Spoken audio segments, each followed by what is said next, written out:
in the space provided. We invite you to attend the debate and hear the answers to the questions from each of the candidates for Jackson City Mayor. News Talk 96.5 FM and NewsTalk965.com will be hosting a City of Jackson mayoral debate on Thursday, March 23rd at Northside High School Auditorium. For more information, call our office at 731-800-6397. They say consistency is the key to success. So how about grabbing a beer that's consistently refreshing and light? Michelob Ultra, only 2.6 carbs and 95 calories. It's only worth it if you enjoy it.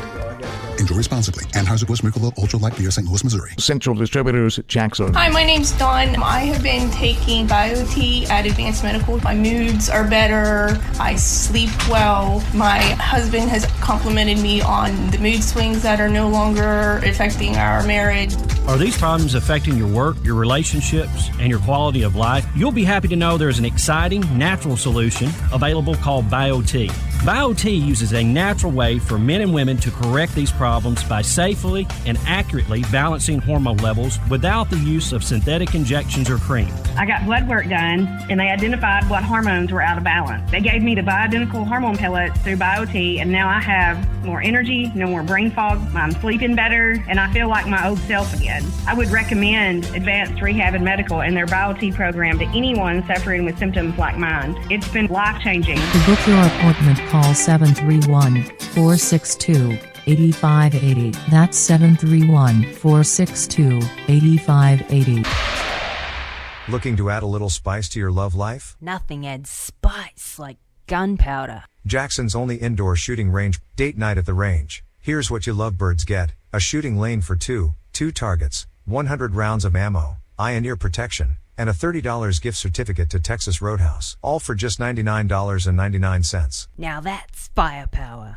Perfect for a gift card from the range. The Range, 2310 North Highland Avenue in Jackson. Go to therange.com. What's better than 20% over invoice, or 15% over invoice, or 10% over invoice? How about 0% over invoice? Wait, did I just say 0% over invoice? Hi, this is Sarah Beth Langley at Gene Langley Ford in Humboldt. As your authorized Ford ordering dealer, Gene Langley Ford, in partnership with Ford Motor Company, is accepting new orders at cost. So our price is your price. There's never been a better time to order your new Ford. Come see us today for details, and let's get your new Ford car, truck, or SUV on its way to your driveway. Struggling with credit issues? Not here. Our finance department can work magic to get you approved. Plus, every new Ford comes with a lifetime powertrain warranty. And if you're looking for a pre-owned car, truck, or SUV, check out the great selection on our lot and online. Updated daily at GeneLangleyFord.com. And remember, March is Ford Truck Month. You really should try Gene Langley Ford before you buy. The dealership service bill. At cost offer excludes Mustang GT500 and Raptor. See dealer for warranty and financing details.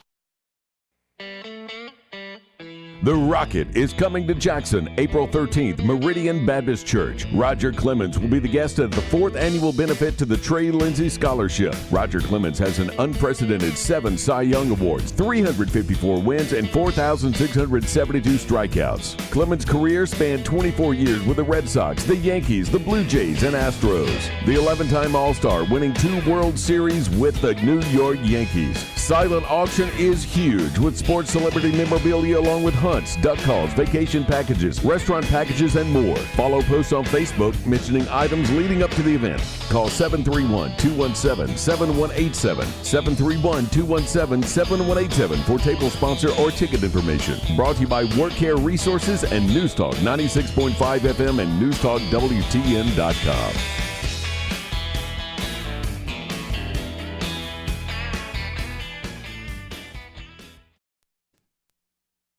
All right, Jason Reeves. Is Jason still with us? There you go. Jason, are you still with us?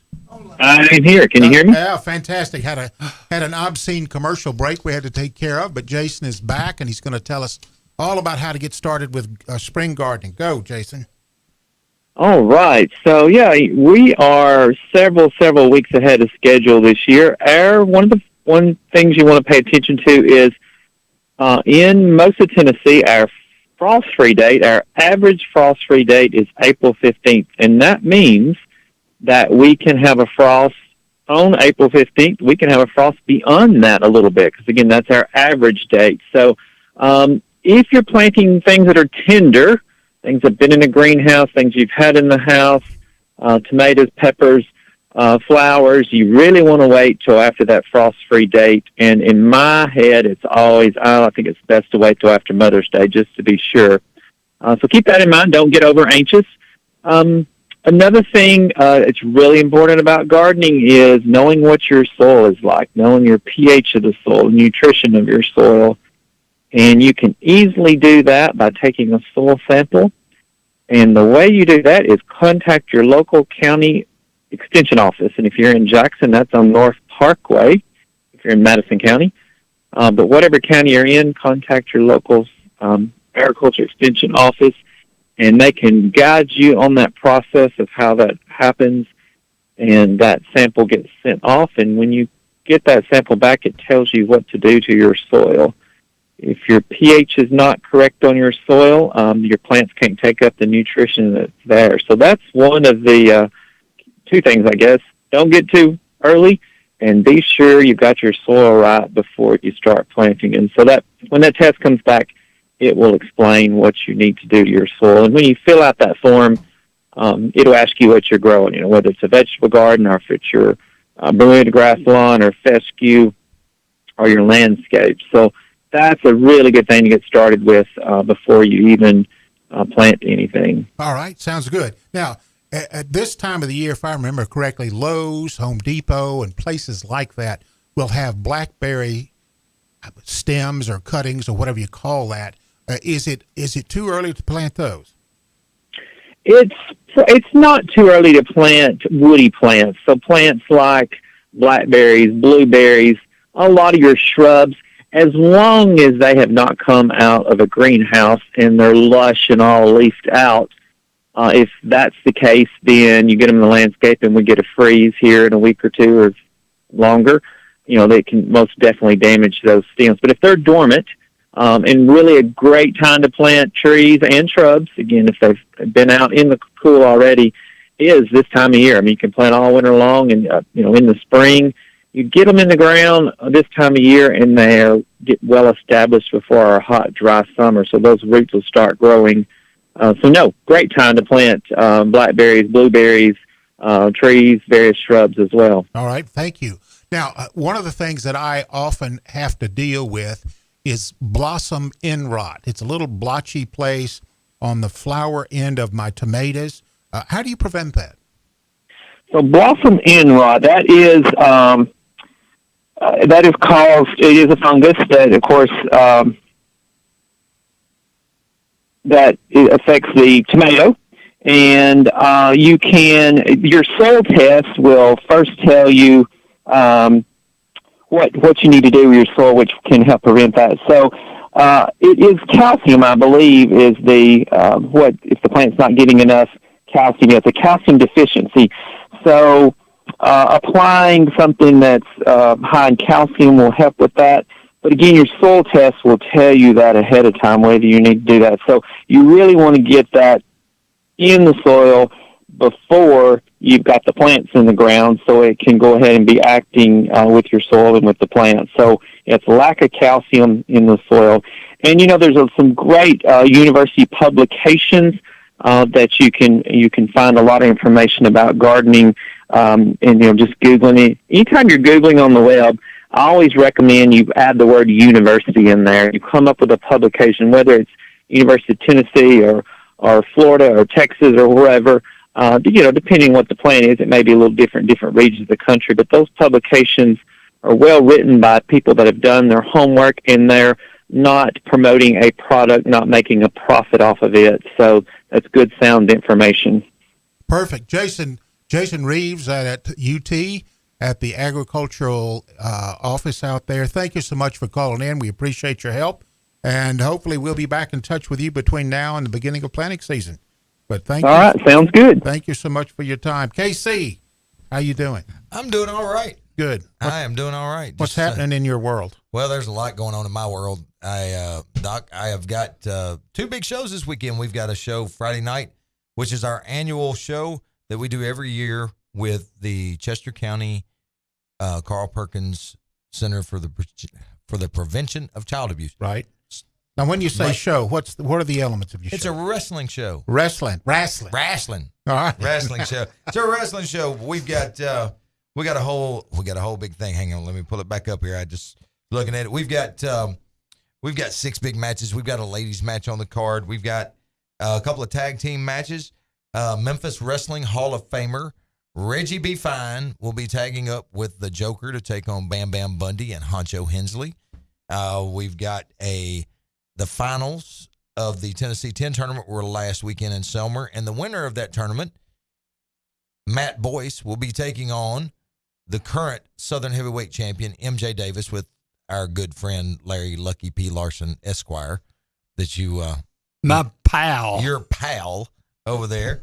And and then we've got a huge main event. We've got Dan Reeves' best friend, Dangerous Doug Gilbert, Memphis Wrestling Hall of Famer, and another Memphis Wrestling Hall of Famer, as well as a former NWA World Heavyweight Champion, Tommy Wildfire Rich, managed by Lucky P. Larson, taking on the team of the Boogie Woogie Boy, Gary Valiant, and Henderson's own Kevin White, the new Nature Boy, Kevin White. And in their corner, WWE Hall of Famer, the Birdman, Coco Beware. All right. Beware. You know, Coco's from Union City. He is from Union City. Yeah. I think he and I went to school together. I didn't realize he was that old. Oh, yes. Yeah. Well, I don't know if he's that old. Well, he's old. Coco has been to Madison Square Garden. Did you know that? He has. He's been all over the world. Yeah. With the Bird. One of the most famous Frankie. people from Union City, Tennessee, is a wrestler. If I had piled up with him, I might have amounted to something at some point. Man, I think you amounted to something on your own. Tell us one more time about the when and where. And the when and where is Friday night, March the 10th. Bell time is 7 p.m. at the Chester County High School there in Henderson, and all tickets are $15. And all the proceeds and everything they raise, all the money goes to the Carl Perkins Center. Fantastic. And we have raised a lot of money every year for that. And then Saturday night, we travel up to Dixon, Tennessee for another big night of action in Dixon for Tennessee Championship Wrestling. So we got a big weekend coming up. Great. We'll get back to you in just a second. Thank you, KC. No I problem. appreciate that. Good afternoon, ladies and gentlemen. This is Jackson, Tennessee, 96.5 News Talk Radio. I'm Dr. Mark Fowler, along with Captain Larry Newman on the board, keeping us between the white lines, and KC Gold, who is going to keep us up to date on the latest events in the wrestling world. And we got some couple of nice charity events coming up. One of them is in Chester County at Henderson, Tennessee. Our call-in line is 731-265-6496, and we want to hear from you. Our sponsors today are Advanced Rehab and Medical, and their telephone number is 731-472-8805. They have a medical text line if you want us to send us a text, 731-800-TEXT. We're televising, not televising. We're not televising, Larry. Well, yeah, we are. Are We're we broadcasting and televising. Broadcasting and televising. Well, okay. We whatever it is we're doing it from the Gene Langley Ford studio. Gene Langley Ford in Humboldt, Tennessee. They're going to treat you right. They've got new cars, used cars, and they're going to be eager to see you. Thank you again to Jason Reeves. Let's take a minute and survey the headlines. KC, we're talking about COVID today. The good news is that today's average daily death is 335 deaths in the United States per day versus 1,700 deaths a day a year ago. The bad news is the government was wrong on just about everything they told us. Many of us suspected, and in Wuhan, they have two things. They have an advanced virology research market, and they have they have an advanced, I should not drink. I should avoid drugs. I think you should avoid Dan Reeves. Well, maybe that's it. I'm going to start over. After the wine fiasco. Yeah, with the wine fiasco, yeah. They have an advanced virology research center and a wet market. Now, a wet market is where they sell produce and they sell animals for consumption. It's called wet because the animals are alive and they are slaughtered and dressed in front of you. And when this whole COVID thing came out, there was considerable evidence that it came from Wuhan. Now, these two things are relatively close to each other, and the official but incorrect story was that it was coming from bats. The virus was coming from bats. And anybody who suggested, well, wait a minute, there's a virology lab just literally around the corner. No, couldn't be the virology lab. Let's peel that onion one more layer, and what we find out is that Anthony Fauci and the National Institutes of Health were financing gain-of-function research. You know, Larry, I could benefit from gain-of-function. Me too. Why don't they do gain-of-function research on elderly white guys? But in KC, could you benefit from gain-of-function? Absolutely. Okay. My knees are shot. Yeah. In any event, gain-of-function is where they advance and modify the virus to make it potentially a weapon. And the purpose of that was then to turn around and determine how to fight the weapon. And there were a lot of people who said, well, that's not happening, including Dr. Anthony Fauci. And by the way, even if it is happening, we don't know anything about it, which was not true either. It turns out that some of the money financing this research was going to Wuhan through second and third parties from the United States. So the original theory was that this was transmitted from bats because, lamentably, in China, they eat a lot of things. They eat bats, they eat snakes, they eat rats, they eat dogs, and so forth and so on. And this is not one world. Everyone poo-pooed that idea, said it couldn't be possible that eating bats is transmitting the virus. And that was correct. It turns out that there is substantial evidence now to believe that the virus was originated in the lab, that it was man-made, and that as a consequence, it was released either accidentally or intentionally. Now, the problem with that, it killed millions and millions of people. The Chinese, when this came out, did two very unusual things. They virtually locked down everybody in the affected areas and did not allow them to travel. And when I say locked down, they welded the doors shut and didn't let people out for weeks. And then the second thing they did was to destroy paperwork related to their research. Time passes, and now we are coming to believe that, in fact, it was a leak from Wuhan Virology Research Lab. But there were some other things the government did that were troublesome. One of those was the I still should not drink before I get on the air, massive closing of businesses. KC, were you affected by the Wuhan virus at all? I will say that in a lot of different ways. First off, from the shutdown of everything. Right. I guess that affected your shows, didn't it? It affected shows. It affected business all the way around. Right. And then as you come back from that, not opening up businesses. So you had the other side of that was getting supplies. Right. So he's getting the things that had to be that you had to have to make the product. Right. So all the different supplies that it takes to make the product and then getting it to you. Yeah. So, yep. But I will say this, for the basically, I guess, 60 days that everything was shut down initially, that was kind of I say 60 days, 6 weeks, I guess it was. Right. Initially. I never closed. I worked by myself, but I never closed. Right. Well, that's so. Still, a lot of people were just devastated by the closing, and school children were kept out of school for months on end, which put them behind. And it turns out that, and I think any country doctor could have told you this, it turns out that all this quarantining and closing down and didn't have really much effect.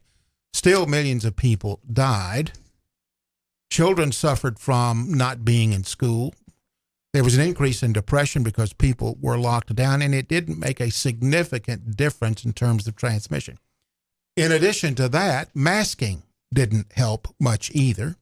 Viruses are extraordinarily small, and you can sneeze right through a mask, or you can simply blow through the mask and you're going to transmit viruses. We didn't try that during the 1918 Spanish flu in the middle of the First World War because it doesn't work. And I think people knew at the time it would not work. So you had all these people put out of businesses, many businesses closed, many people lost their livelihood. Then you had the trauma and the aggravation of dealing with masks. Study recently completed shows that masking didn't help much either.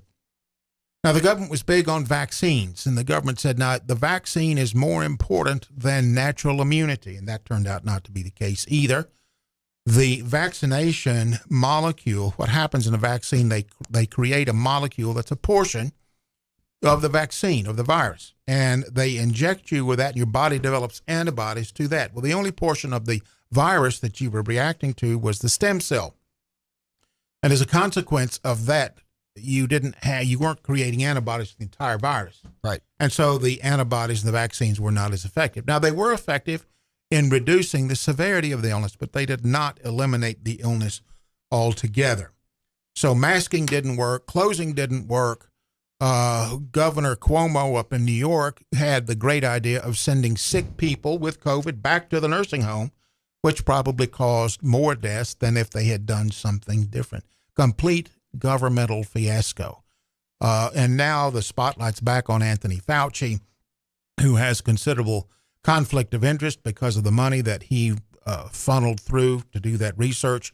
The fact that he denied doing gain of function research, and it is one more hot mess. Now, the good news is, as a clinician, I can tell you, I'm seeing COVID quite a bit in the clinics, and it is relatively mild. It is, in most cases, not much worse than the flu or a bad cold.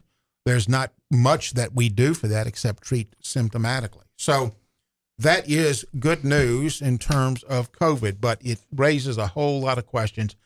And it raises the question of this: when you balance, KC, freedom versus government mandates, this is what it boils down to. We should have done more to protect the vulnerable, the elderly, exactly, the people with emphysema, the people with immune compromise, the people with cancer. We should have protected them better and let everybody else continue on with their lives. Right. Well, and I agree with you on that. As a matter of fact, I got a phone call this morning. My stepdad called me this morning to tell me that he and my mom have both tested positive for COVID again. Mm-hmm. This is the fourth time, I believe. Oh, my goodness. The fourth time. Yeah. And I know for sure it's the third time in less than 2 years. Yeah. And I'm pretty sure it's 4 times in less than 2.5 years. Now, how sick are they? Really, they're not hospital sick. Right. But my mom is 83 years old. Yeah. She's got a defibrillator. She's already had pneumonia in 2019. But so in connection with the COVID? No, it didn't. That didn't Okay. happen. So, but it's going back to the being compromised, immunocompromised, and that's so those things. When I talked to him this morning, my stepdad said that he wasn't running fever, but he started running fever over the weekend. He went to the doctor. They tested him. Now here's the thing. He went to the doctor, I believe Thursday or Friday. He wasn't feeling good. Went to the doctor. They tested him. He was running fever. Tested him for strep. Tested him for COVID. Tested him for flu. They all came back negative. Right. He took a home test, I believe Saturday or Sunday, and tested positive. Tested positive. Has he retested since then? He hasn't retested yet. I think he said he just, his fever just broke, today, Wednesday. So yesterday his fever just broke. My mom came down and had fever on Saturday or Sunday. Right. And so I don't know if she's got fever right now or not. How much fever do they have? He didn't say. He just said they, but he said, coughing and hacking and all the bronchial crud and everything, as we Southerners call it, the bronchial crud. There you go. They've had that, and so like I said, I'm a little worried about them. I mean, my mom's 83, my stepdad's 78, so I worry about them. And going back into what you were saying about the immunocompromised and taking care of those that are more prone to get it. Right. And I think, and I say this, I mean, I'm not a doctor. You're a doctor. But when COVID started, and I think I've still got the notebook, I literally was going through the state of Tennessee website every day and looking at and keeping track of the numbers for every county, for Madison County, Gibson County. Basically, I took Gibson County and every county that bordered it, and I tracked those numbers every single day, from deaths to hospitalizations to all that, based off the information given to me by the Tennessee State of Tennessee website, Department of Health, right, and what they posted online. And I had so many arguments with so many people because now any death is excruciating for people. Yeah. It's trauma for anybody. But the death rate versus hospitalizations and getting well from, especially, and the only thing they didn't give you in that information was a breakdown of age. Right. Because they didn't want you to know. Right. And for a long time, they didn't put up how many people were dying from it, or how many people, and they weren't,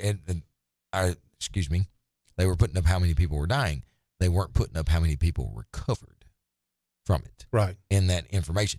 So but you had to look at all that, and you kind of had to decipher it. So like I said, it was kind of crazy to me that why are we, kids are going to get it. Mm-hmm. We get that. Yep. They get everything. Sure. I mean, they get everything. They've not met the virus before. Right. Yeah. They get everything. And so the rate of casualty, I guess would be the best way to put that, was way lower on that end than it was on the other end. So I always questioned in my mind, why are we shutting everything down and not taking it from here and saying, okay, they're saying 55 to 60, which at the time, I was under 55 at the time. So I was pushing the edge of that. Right. So that's why I said I was pushing the edge of that. So I was a little more cautious, but I was cautious about where I went and what I did and things of that nature. But I didn't stay home. I went to work every day, but I worked by myself. I think the main thing that everybody was really crazy about over this was, why are you telling us we have to shut down? And I asked this question several times, and they said, well, you could give this to somebody else. I said, but if I don't have it, how can I give it to them? Right. But there's another dilemma, and the dilemma was this: Walmart didn't close, Lowe's didn't close, but mom and pop grocery stores were forced to close. Some of them, yes. And that put a tremendous strain on them. The call line is 731-265-6496. Call us and let us hear from you if you have an opinion.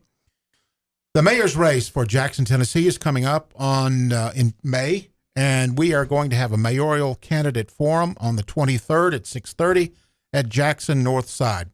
If you have a question, concern, or comment that you want to direct to the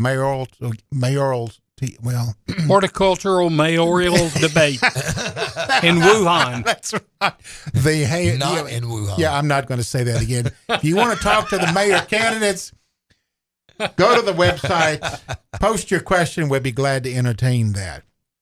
A couple more things about COVID. It is not as lethal now, and this is the nature of viruses. If the virus comes out and it kills everybody it infects, what happens is it quits getting spread. Now, the virus doesn't know that. It's not aware of that. But if the virus is so deadly, you remember the Ebola virus a few years ago? The Ebola virus killed virtually everybody who got it. I mean, you had to have super sophisticated medical support to survive it. Otherwise, you died. And as a consequence, the virus died out with it, and we really haven't heard much about that since that time.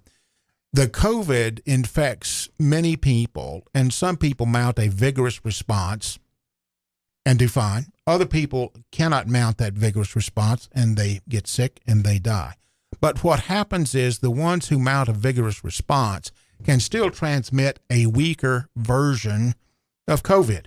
And so over time, the weaker versions, the ones that don't make you quite as sick, continue to be transmitted, while the more virulent, or the ones that make you sicker, tend to die off in time. There's one more thing I want to talk about, and that is this. How can it be that a virus can jump from animals to humans? Because most viruses have receptors that join up with proteins on the cell that they're infecting. And so as a consequence, humans tend not to get animal viruses, and animals tend not to get human viruses. Not universally true, but is true in some situations. Viruses that generate the flu and the cold, in many respects, originate, again, in China. That's not a big secret. Because of the close proximity of swine, pigs, and chickens to people. And when a virus undergoes a genetic mutation, it can then infect people. So viruses change constantly. The genome is relatively short. Through the process of replication, it can infect other people. So hopefully we're through the worst of it. I hope so. People are getting out there, enjoying their lives again. If you've had COVID once, you are probably in as good a shape as you can be, whether or not you got the vaccine or not. And of course, you remember, KC, that the President Biden, who had double vaccines and double boosts, still got COVID. Actually, I was just going to say my mom and stepdad both got the vaccine when it first came out. Right.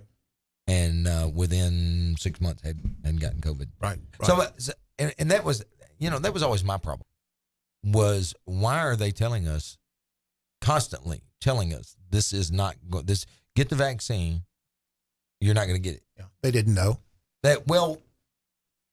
Most people understood when you get the flu vaccine that you still stand the chance of getting the flu. Right. I mean, it's a smaller chance. It's a very smaller chance. Yeah. And it's not supposed to be as bad, as severe. Right. If you get your flu vaccine. Same principle with the COVID vaccine. Right. I think that was where the downfall was. That's the way they should have approached things. Larry, do we have news coming up at the top of the hour? Yes, we do. All right. Well, that's in a few seconds. Ladies and gentlemen, you're listening to 96.5 News Talk Radio. Captain Dan Reeves has been off of his medicine, unfortunately, and has turned the microphone over to me. This is Dr. Mark Fowler. You can find my articles and find my website at markwfowler.com. I have written a number of articles thinking about current events, social, political, cultural, and artistic issues of the day. And I would be delighted if you would visit that website and take a look at my articles. We'll be talking more in a few minutes about COVID, and we will also be talking about the dangers of traveling to Mexico and some of the recent events in Mexico. And we'll be talking about the United States State Department warnings about travel to Mexico. We'll also be talking about the fentanyl crisis, and finally the earthquake in Turkey, and Sirhan Sirhan, who was recently denied parole for the 16th time. We'll talk some more about that in just a few minutes. Thank you for listening. We appreciate it. Our call-in line is 731-265-6496. And if you want to send us a text, it's 731-800-TEXT. This is WBFG 96.5 FM. 96.5 FM. Parker's Crossroads, Jackson. Breaking news this hour from townhall.com. I'm Keith Peters reporting. Republicans and Democrats are criticizing the portrayal of the January 6th riot by Tucker Carlson on Fox News. White House correspondent Greg Clugston reports. Carlson received video footage of the U.S. Capitol attacks from House Speaker Kevin McCarthy and has portrayed the rioters as peaceful. White House Press Secretary Karine Jean-Pierre says Carlson is not credible. You literally can't believe the facts Tucker Carlson tells you. So say Fox's lawyers. Even Senate Republican leader Mitch McConnell said it was a mistake for Fox News to depict the footage as it did. Carlson says he aired the video for transparency. Greg Clugston, Washington. The Senate will be voting on the controversial D.C. crime bill momentarily. House Republican Conference Chair Elise Stefanik says many Democrats are getting behind a GOP-led resolution blocking new District of Columbia crime laws that do away with mandatory minimum sentences for many crimes. The Senate will pass House Republicans' resolution from Andrew Clyde to restore law and order in our nation's capital and repeal D.C. Democrats' City Council soft on crime and pro-carjacking bill. Those are the words of Joe Biden. UN Secretary General Antonio Guterres was in Ukraine for a meeting Wednesday in Kyiv with President Volodymyr Zelensky. Guterres condemns Russia's sustained attacks on Ukraine. The position of the United Nations, which I have consistently expressed, is crystal clear. Russia's invasion of Ukraine is a violation of UN Charter and international law. The two discussed the extension of an agreement that allows Ukraine to export grain from its Black Sea ports and permits Russia to export food and fertilizer. On Wall Street, a mixed day as the Dow was down by 58 points. The Nasdaq rose 45. The S&P advanced 5. More at townhall.com. My name is Jason Hansen. I'm a former CIA officer and New York Times bestselling author. You can protect your hard-earned retirement assets with a tax-free loophole that allows you to convert your retirement into physical gold and silver. Advantage Gold is the nation's highest-rated gold company. They have the best process, pricing, and service. If you want to get your free gold and silver investment kit, please contact Advantage Gold right now. Call 800-900-8000. That's 800-900-8000. Advantage Gold is not an investment advisor or a tax advisor. Consult with your financial advisor before investing. Call 800-900-8000. Everyone is talking about Jesus Revolution. Witness the untold origin story. Our country is a dark and divided place, but now there's hope, and it's spreading. Of the last spiritual awakening in American history. This is your home, and I want you to tell all your friends about it. Jesus Revolution, starring Jonathan Rumi and Kelsey Grammer. Rated PG-13. Some material may be inappropriate for children under 13. Jesus Revolution. Only in theaters now. Large numbers of public sector and transport workers are on strike in Greece amidst continuing anger over last week's rail tragedy, which killed 57 people. Greece's worst ever train disaster has catalyzed a sense of anger over years of underinvestment and systemic failings in the rail network and beyond. Teachers, health workers, bus drivers and ferry crews are among those joining rail workers who've been staging strikes since the accident, demanding safety improvements. Further protest rallies are also taking place. All this with an election imminent. Greece's centre-right government is scrabbling to assuage public rage and assure citizens that the rail system will be made safe. The BBC's Danny Eberhardt.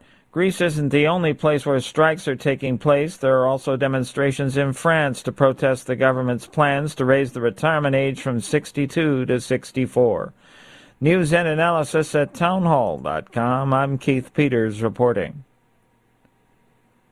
An attorney with the far-left Southern Poverty Law Center is charged with domestic terrorism following a riot in Atlanta. SPLC staff attorney Thomas Juergens was arrested alongside Antifa radicals over the weekend in what police are describing as a coordinated attack on an Atlanta police training facility that's under construction. According to the Georgia Department of Public Safety, some of the rioters tried to blind police officers by shining green lasers into their eyes. Republican Georgia Governor Brian Kemp condemned the violence, calling it an act of domestic terrorism. Police said the majority of those arrested were from other parts of the U.S., as well as France and Canada. Tasha Stevens reporting. Voters in Oklahoma have rejected a ballot measure that would have made the state the 22nd in the U.S. to legalize recreational marijuana.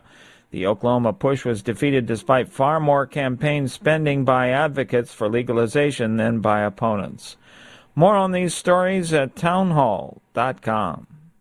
Hey, this is Chuck Walker with Southeastern Termite and Pest Control. We recently celebrated our 20th year in business here in West Tennessee. That's 2 decades of growth for us. We've added to our work family, moved locations a few times, seen our coworkers have kids and grandkids. We've even seen our clients who were kids when we started at their parents' house now call us to take care of their homes. Lots of things change over 20 years, but here's what hasn't. We can still be reached 24 hours a day. We still provide quality, guaranteed termite and pest control service for all all of West Tennessee. We still are the go-to company for real estate closing letters. We still provide quality fungus treatments and affordable moisture barriers. We still take care of your bed bugs, brown recluse, and every other pest problem you could have. If you own a home, you need termite protection. And the biggest thing we've learned in 20 years, we need you. Give us a call 24 hours a day for a different kind of experience from a service company. Southeastern, 660-1052. That's Southeastern, 660-1052. Hey y'all, this is Mary at Mulligan's. Come see us soon before the new wears off. Hard to believe, but we're coming upon an anniversary in our locally family-owned business at Union University Drive. We still have our daily lunch specials, 11 a.m. to 2 p.m., which will remind you of Grandma's cooking, or try our Irish dishes, fish and chips, Reuben's and shepherd's pie, or everyone's favorite, the Mully Burger. And how about brunch on Saturdays and Sundays? Yep, every weekend, serving Jackson for over 25 years. See you soon at Mulligan's.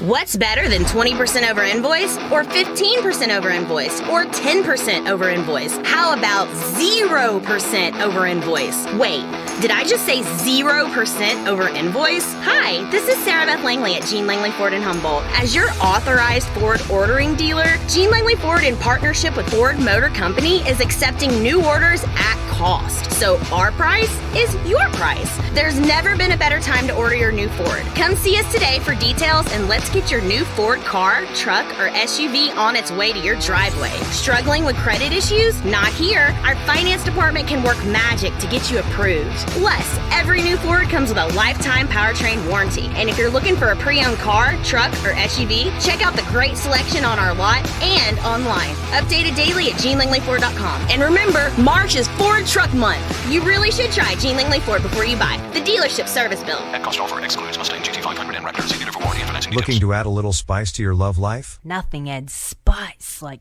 gunpowder. Jackson's only indoor shooting range, date night at the range. Here's what you lovebirds get: a shooting lane for two targets, 100 rounds of ammo, eye and ear protection, and a $30 gift certificate to Texas Roadhouse. All for just $99.99. Now that's firepower.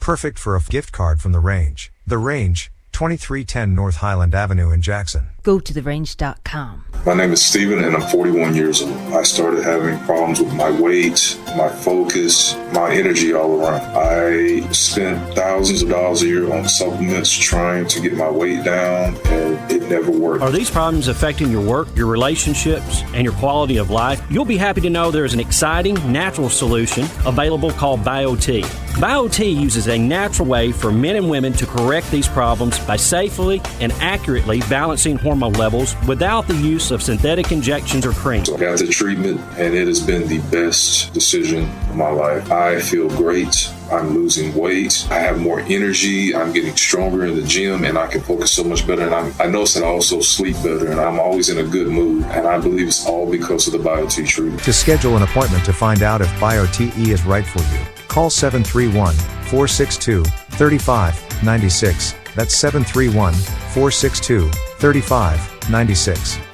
Wake up with Wood. Daybreak with Greg Wood. Weekday morning 6 till 10 on 96.5 FM and Newstalk WTN.com.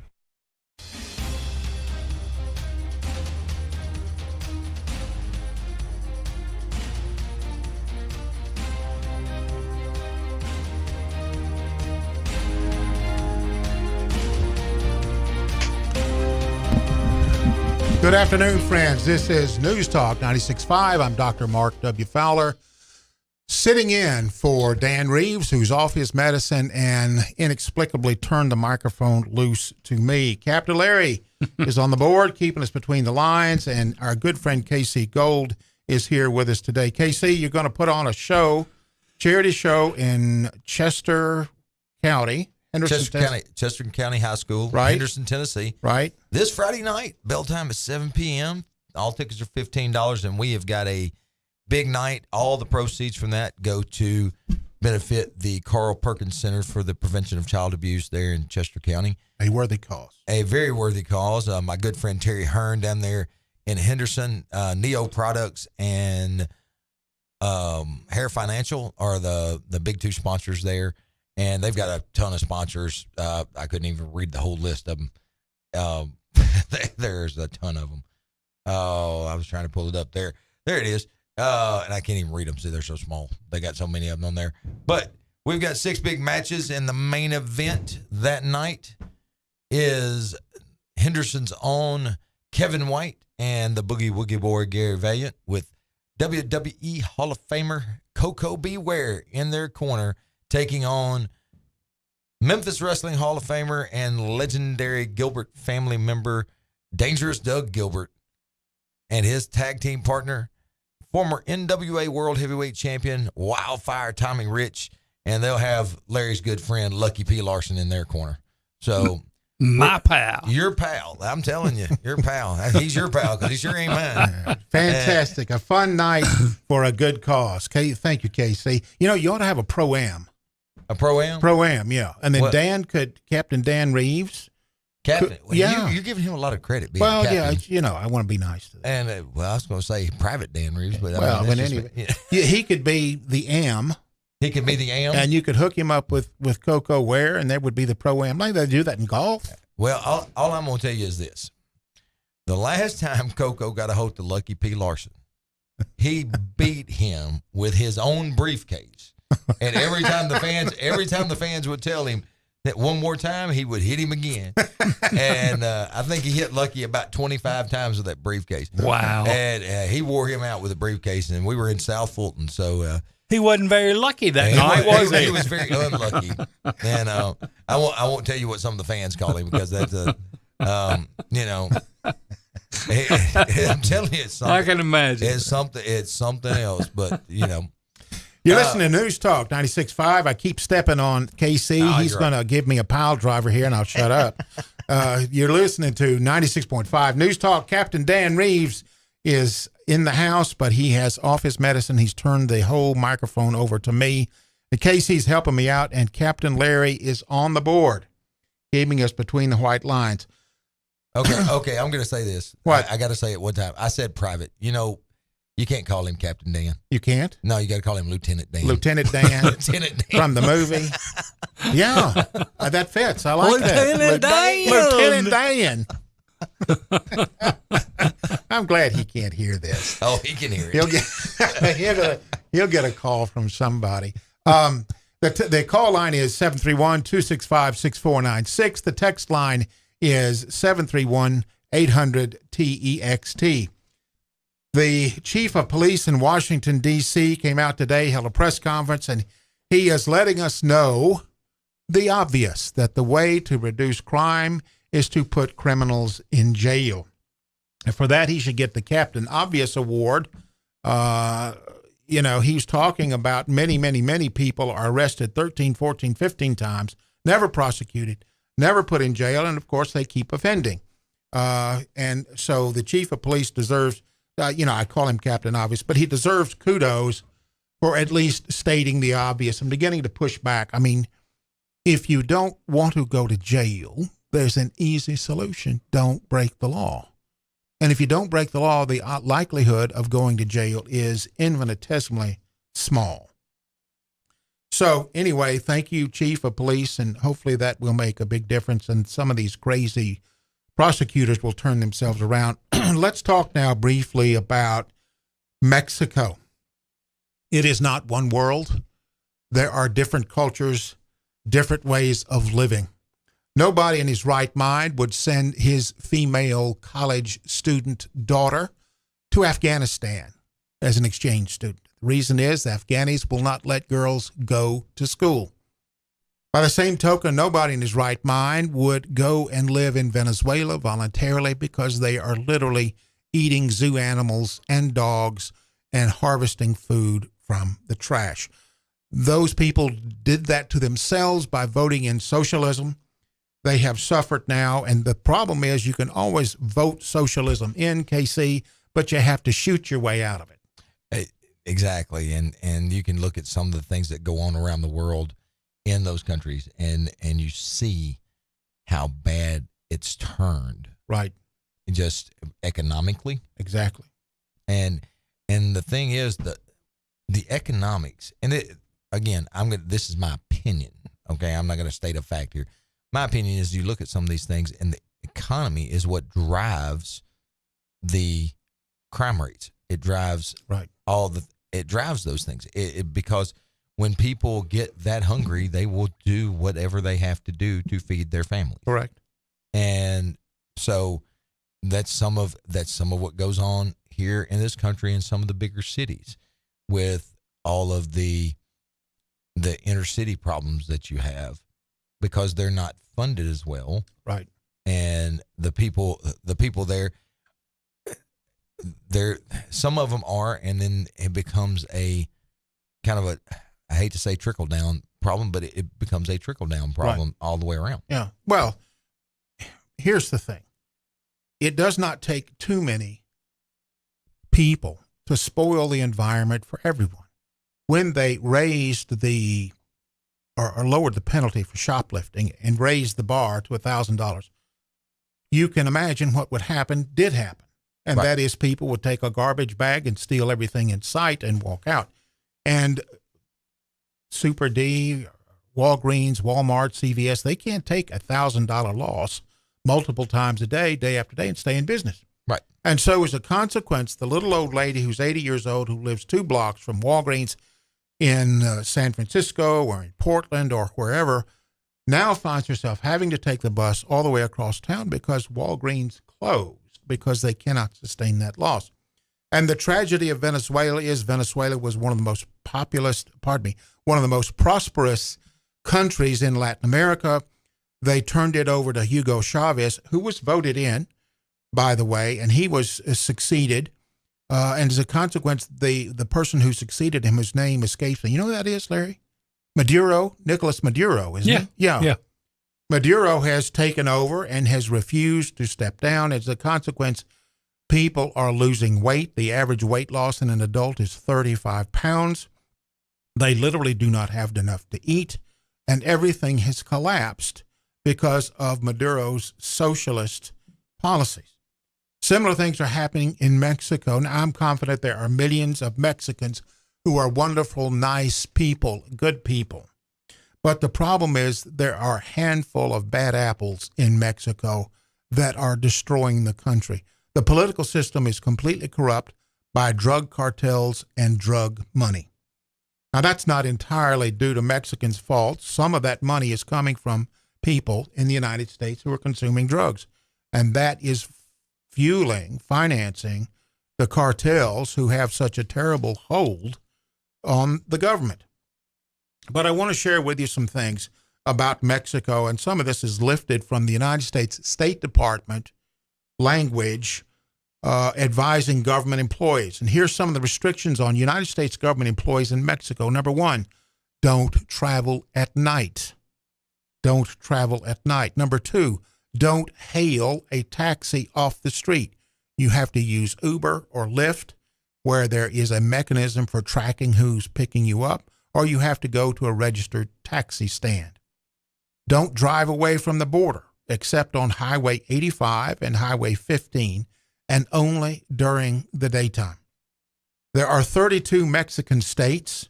Only 2 of them are free of State Department advisories on travel.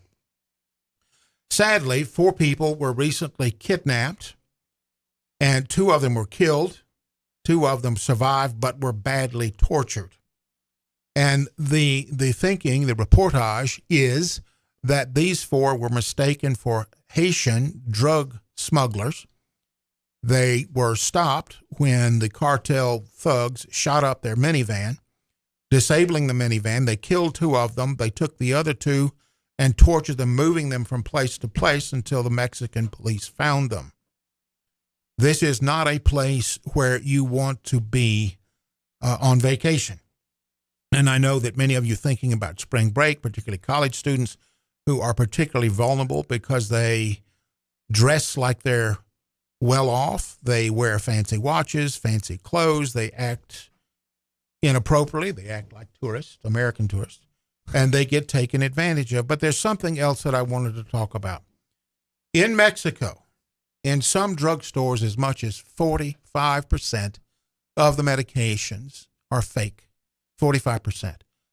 And now, Larry, it seems to me that if you're running a drugstore and 45% of your medications are fake, How can you not know that?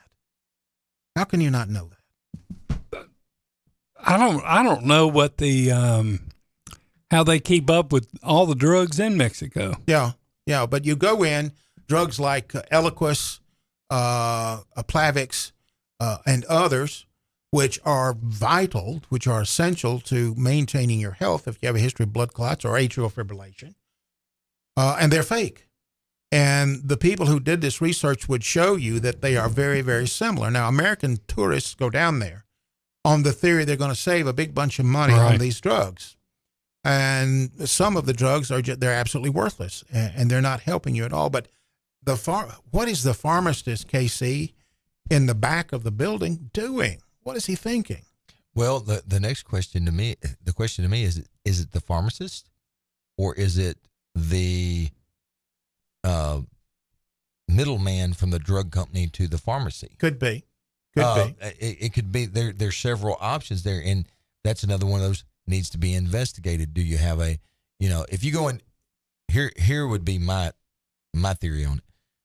If you go into one pharmacy and you sample X amount of 3 different drugs, right? Then you go to another pharmacy and you sample the same samples of the same drugs. You mark those out, and then you go to another pharmacy, do the same thing, and sample that drug and go, okay, everyone, out of the 5 we picked up here, we had 2 that were fake, and over here we had 3 that were fake.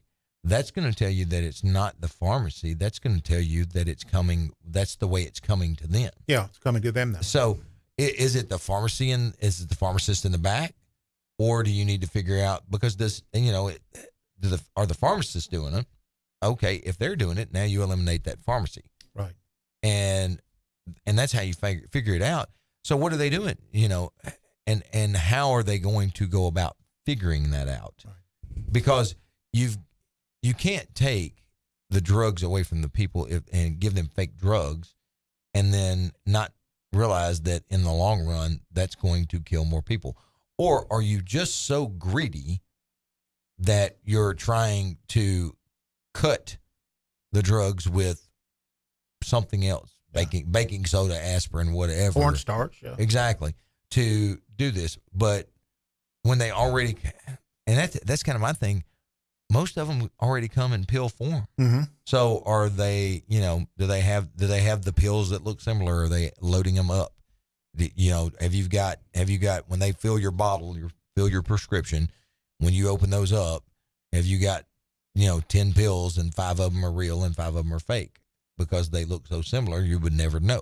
But consider the degree of social background, social degradation involved when half the drugs, 45% of the drugs, are totally counterfeit. Exactly. Where is the government looking after the people? Exactly. And surely they have a Food and Drug Administration that's testing random lots. But, you raise an interesting point.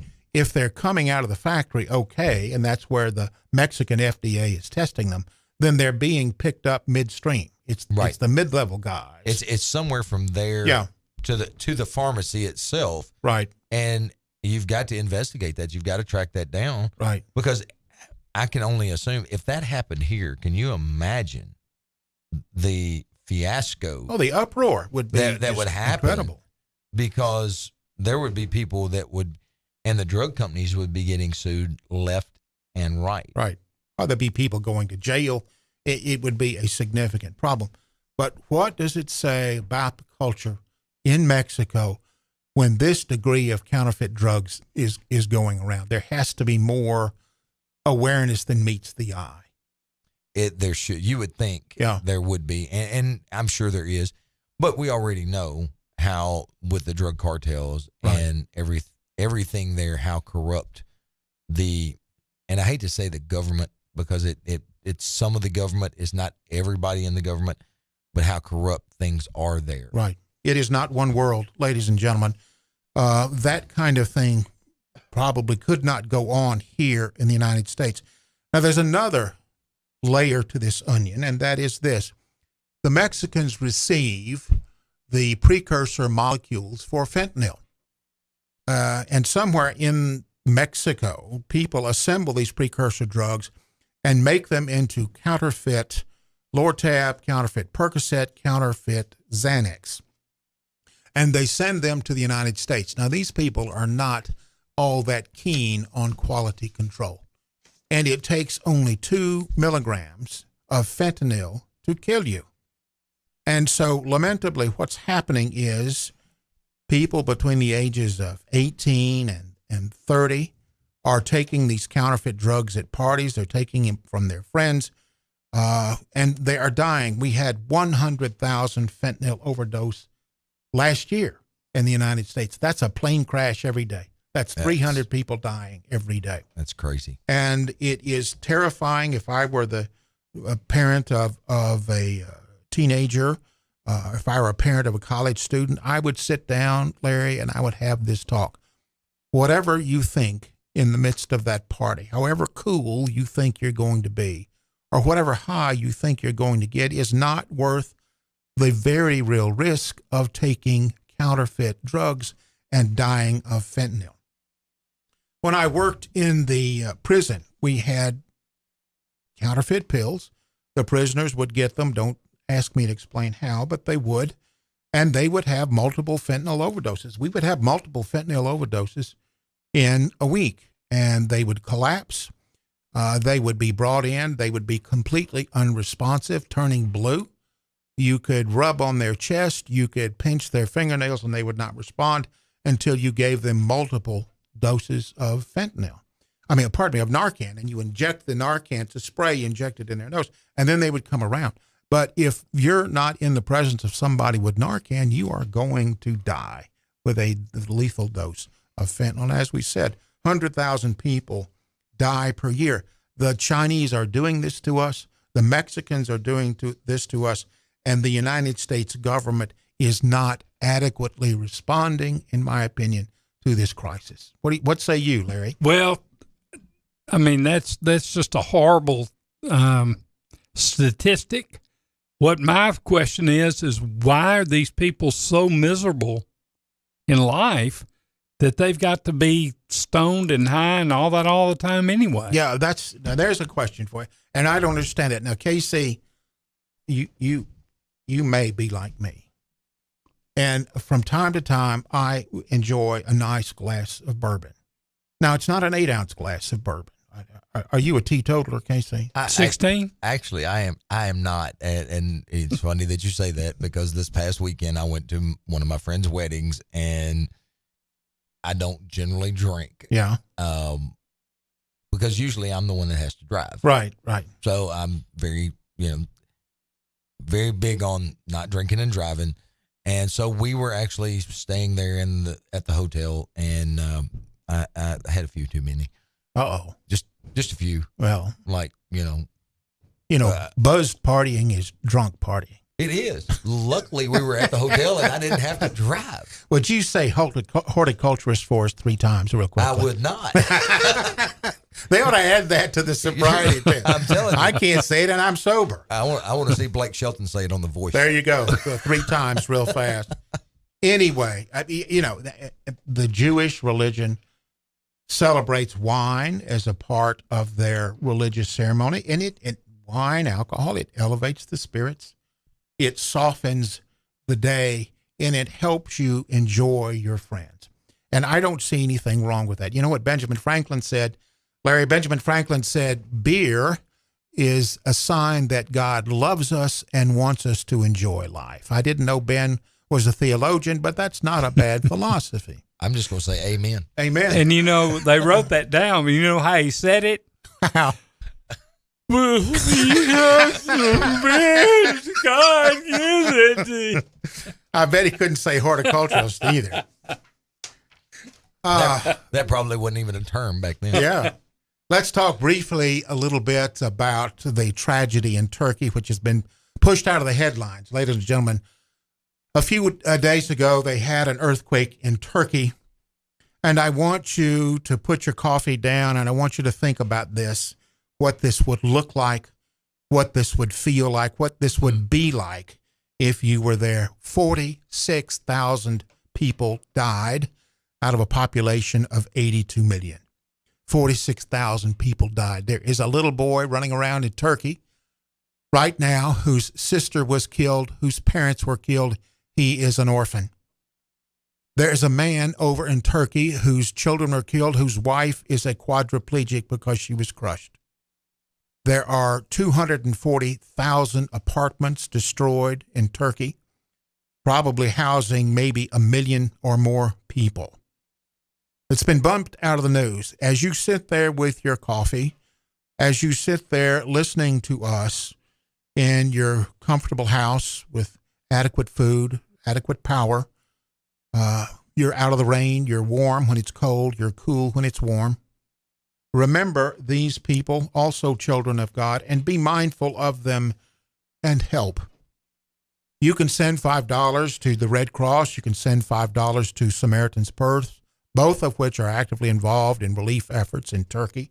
If you want to send to another charity, let me make a couple of suggestions. Go to Charity Watch, and they can give you information on who is a good place or to contribute to. A lot of times, unfortunately, there are unscrupulous people who will set up a new charity and steal your money and not provide it to the victims. So go to Charity Watch. Red Cross, Samaritan's Purse, your local church may have a fund to send to Turkey, but 46,000 deaths is a terrible, terrible experience. Many people homeless, many people still in the cold over there. So be mindful and help. Larry, what's the weather like today? Man, you shouldn't have asked me. He wasn't prepared. I've got it. No, I'm prepared. I've got it right here. I just have to. You have to click that button. I should have put given my you some code warning. in. That's all right. Currently, it's 48 degrees in Jackson, Tennessee. Stop it. This thing. Come on, Captain Larry. His Cuban There Peter it is. Now, his FUBAR. It's 50 degrees. It feels like 47, so it dropped. That's why it changed. The barometric pressure in Bemis is 30.22. It is going to be cloudy tonight. We will get some rain, about a 20% chance of showers. It's going to be in the upper 40s tonight, so it'll be cool on your way to work tomorrow. Tomorrow, it will be 56 and thunderstorms during the day, and 48 and a 70% chance of storms on Thursday night.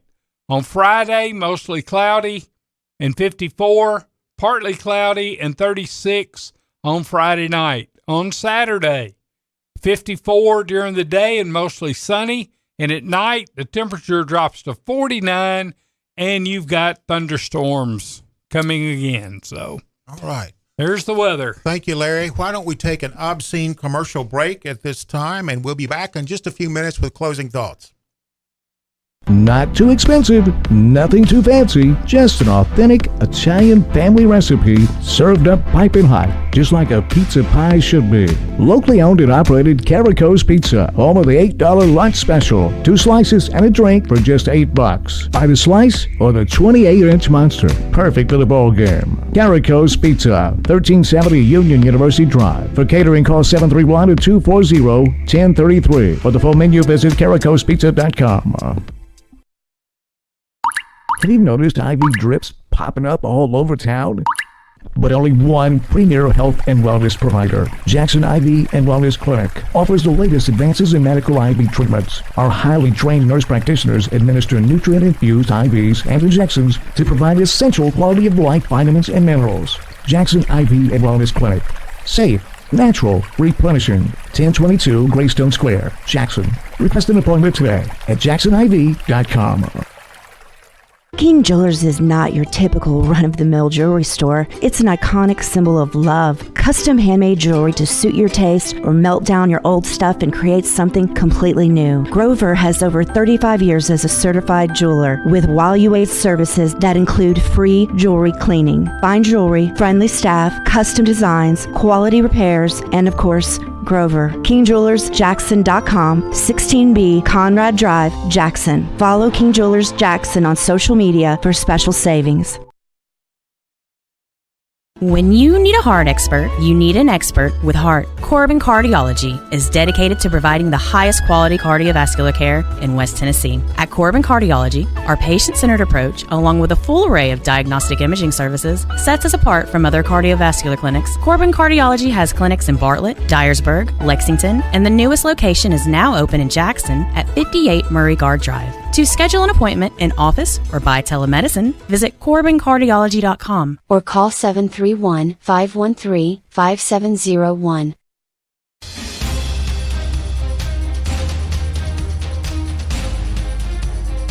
All right, we're back. 96.5 News Talk, Jackson, Tennessee. We have a caller. Caller, are you there? Are you there, caller? Caller. Are you there? We dropped the line accidentally. Call us back. We want to hear from you. Is he still there? Yeah. Hello, caller. Go ahead.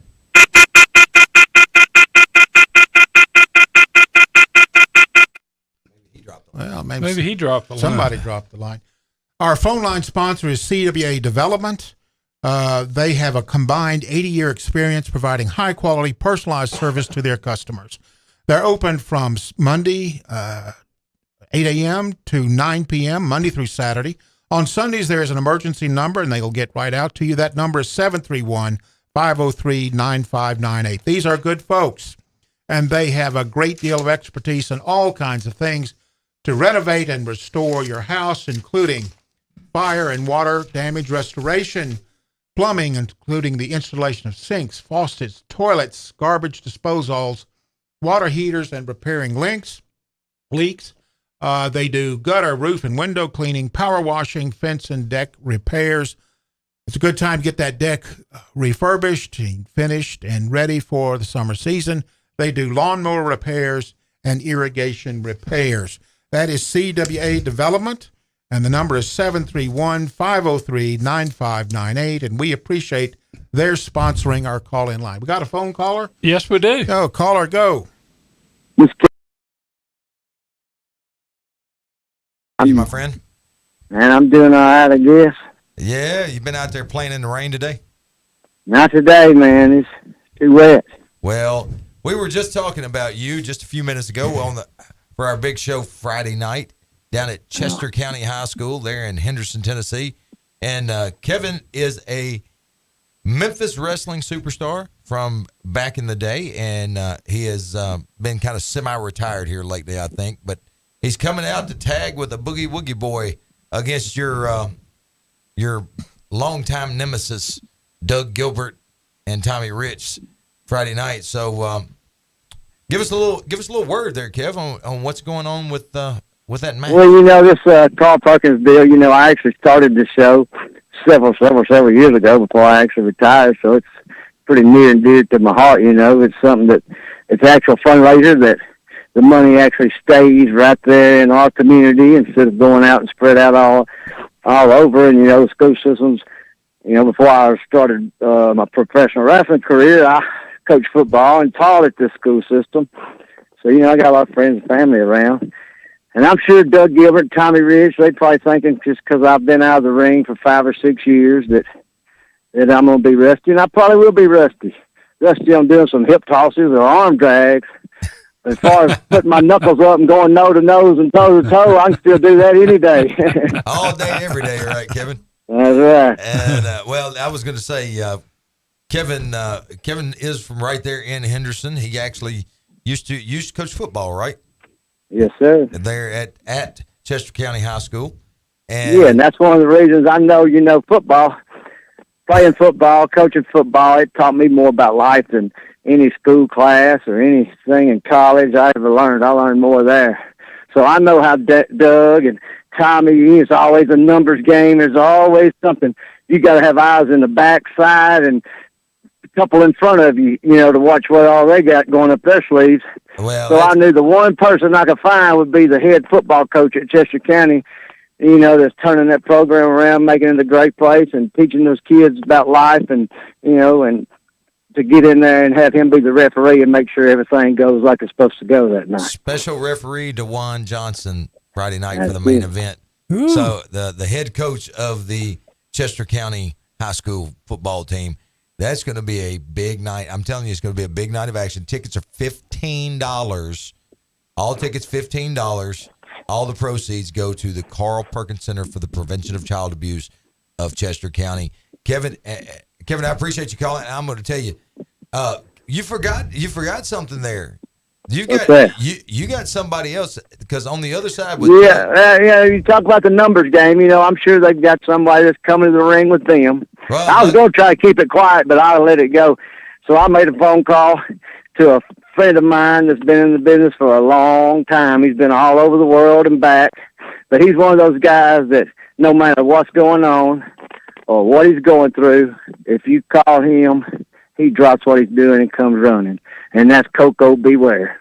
So he's going to be on our side and make sure that anything they try to pull, if anybody else wants to step in, be our guest. Because the Birdman going to make sure it doesn't happen. Kevin, I went to school with Coco Ware. He's from Union City. Oh, really? Yeah. He sure is. Yeah. He's the only good athlete up there at Union City, too. Yeah, he's the only person from Union City who's ever performed in Madison Square Gardens. That's right. I should have gone into wrestling. I might have amounted to something, but there you are. Coco Ware.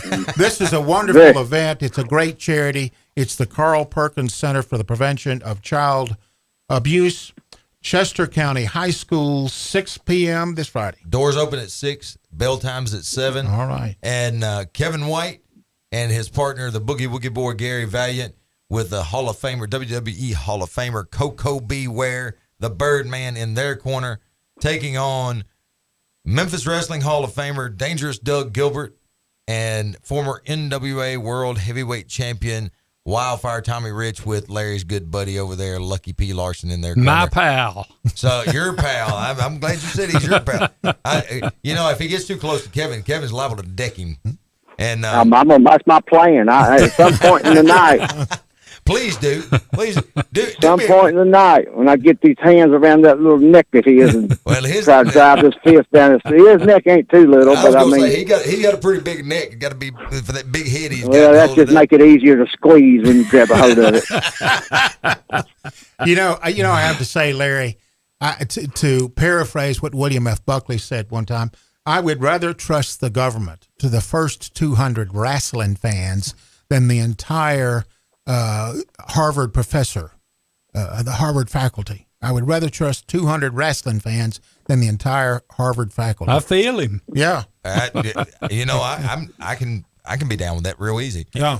So Kevin, wrestling fans are the greatest, and man, whether you like wrestling or not, come out and support a good cause.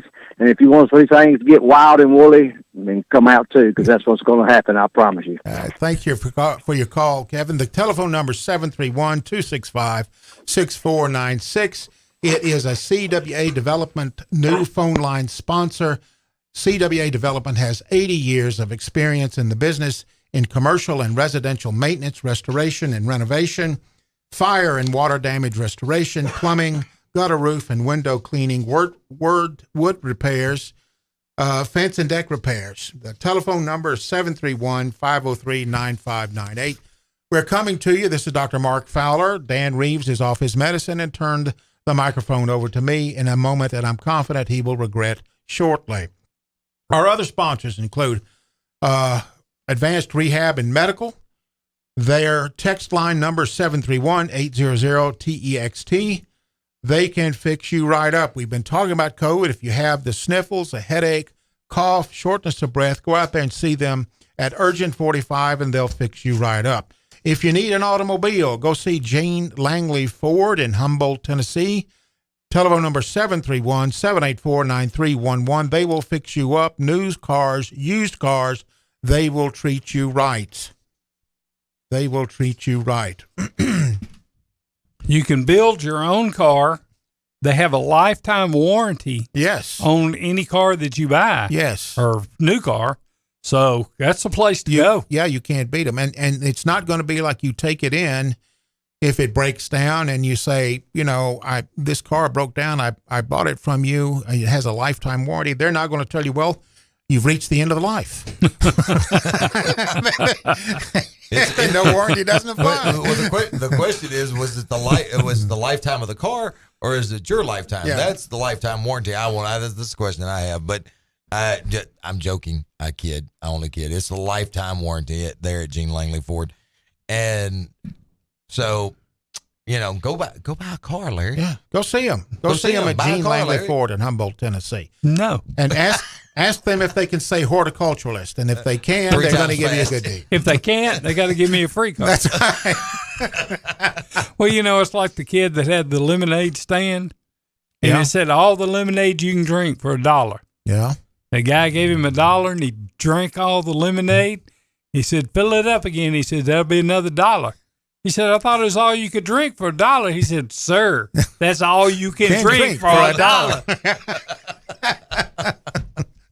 All right. Very good. Looks like we're in for a little cool weather, some rain the next few days. Be mindful of that. If you have a problem, give our good friends at CWA Development a call. They specialize in fire and water damage restoration. Appreciate Jason Reeves calling us earlier and getting us started on the garden season. Expect to hear from him again in the next few days. We want to wind up the program now talking about something else in the news, and that is Sirhan Sirhan. Larry, you were around and alive and awake, alert, and oriented in 1968? Oh, yeah. Yeah. 1968. How old were you in 1968? 14. 14. I was 10 in 1968. And those of you, KC, were you around? I was real around because I was like, well, it depends on when it was in 1968, but I was less than one. So I was real round because I was still drinking. I was still drinking Had the milk. same haircut, too. Yeah, I did, almost. 1968 was a difficult year. Among other things, Martin Luther King was killed in Memphis, Tennessee in April of 1968. The Vietnam War was in progress, and Lyndon Johnson was mishandling it. There had been thousands and thousands of American casualties and considerable antipathy toward the government's role. The government was drafting people, but you could get a deferment, which meant that many young men went to college, leaving the poor and disadvantaged to fight the fight, which was primarily instituted by men from Harvard and Yale. President Johnson was besieged by criticism over his handling, besieged by his dishonesty about the progress of the war, and too many American boys were coming home in body bags. During that period of time, Eugene McCarthy decided to challenge President Johnson for the presidency. President Johnson was the incumbent and presumed Democratic nominee for the election in 1968, having been elected or reelected in 1964 after the assassination of John F. Kennedy. Eugene McCarthy did well, winning the New Hampshire primary, which demonstrated that Lyndon Johnson was vulnerable during the election. Shortly thereafter, Robert F. Kennedy decided to get into the Democratic presidential primary. As he did so, Lyndon Johnson announced that he would not seek nor would he accept the primary so that he could focus his entire efforts on winning the war. The flip side of that is, of course, that Johnson recognized that he was electorally vulnerable and it would be humiliating to be defeated by either Kennedy or McCarthy. On June 5th, 1968, Robert Kennedy won the Democratic California primary. He was in the Ambassador Hotel in Los Angeles, California. After celebrating his victory and announcing his intention to go on to the Chicago Democratic primary, the Chicago Democratic Convention, he was assassinated by Sirhan Sirhan. Sirhan Sirhan was a Jordanian Palestinian who was upset over Kennedy's pledge to provide military and financial support to Israel. He acted in front of multiple eyewitnesses. He was actually tackled by Roosevelt Grier. Did you know that? Yes. Yeah, he was put to the ground by Roosevelt Grier. He broke his thumb. Yeah. Senator Kennedy from New York was fatally wounded that night. One of the first things he said after being shot was, "Is everyone okay?" That's the kind of individual he was. Sirhan Sirhan is now 79. He's had 16 parole hearings. At one point was granted parole by the parole board, which was revoked by Governor Newsom, and one of the few things that I agree with Governor Newsom about. Governor Newsom felt that Sirhan Sirhan had not realized the implications or had significant insight into what he had done. So at 79, when most prisoners who had committed murder at his age and with his length of sentence have been released, Sirhan Sirhan remains in prison. And I support Sirhan Sirhan remaining in prison. Because what he did was not just the murder of an individual. What he did was to tear a hole in the fabric of our society. It was a time of great turmoil. America was aflame. Detroit was suffering from riots. Los Angeles was suffering from riots. We were in a difficult situation. As I said, Martin Luther King had been killed, and the country seemed to be coming apart at the seams. The Democratic Convention in Chicago later that summer proved also to be very disappointing and violent. The Chicago police manhandled many of the protesters. Tear gas filled the hall, and it was an unceremonious Democratic convention. Kennedy had been killed. Vice President Hubert Humphrey then took up the race, and he was elected. He won the Democratic primary and became the Democratic nominee. Humphrey would go on to lose to Richard Nixon in Nixon's second appearance in presidential electoral politics. President Nixon ran on a platform of law and order. Paradoxically. I am not a crook. I am not a crook. Humphrey was too closely allied with Johnson and lost the election. Robert Kennedy was neither a saint nor a hero, and it is impossible to say where he might have taken the country, where he might have taken us out of Vietnam, and how, had he survived. But the problem with this murder of this man under these circumstances was that it tore a hole in the national fabric at a time when we're already bruised and broken and bleeding. This was one more blow to the national psyche. This is not a banana republic. We treasure the transfer of power in a peaceful way, January 6th notwithstanding, and we treasure the fact that we transfer power peacefully. When you tear that fabric, it diminishes all of us. We wish to discourage and diminish any influence that might prevent qualified candidates from running. Colin Powell was an eminently qualified individual, qualified to be president, and he refused to run because of his wife's apprehension about violence that might be done to him. Sirhan Sirhan changed the course of our country irreversibly. Peaceful, stable societies require order, safety, and trust in the passage of power, and Sirhan Sirhan destroyed that. It may well be that now he has insight into what he has done.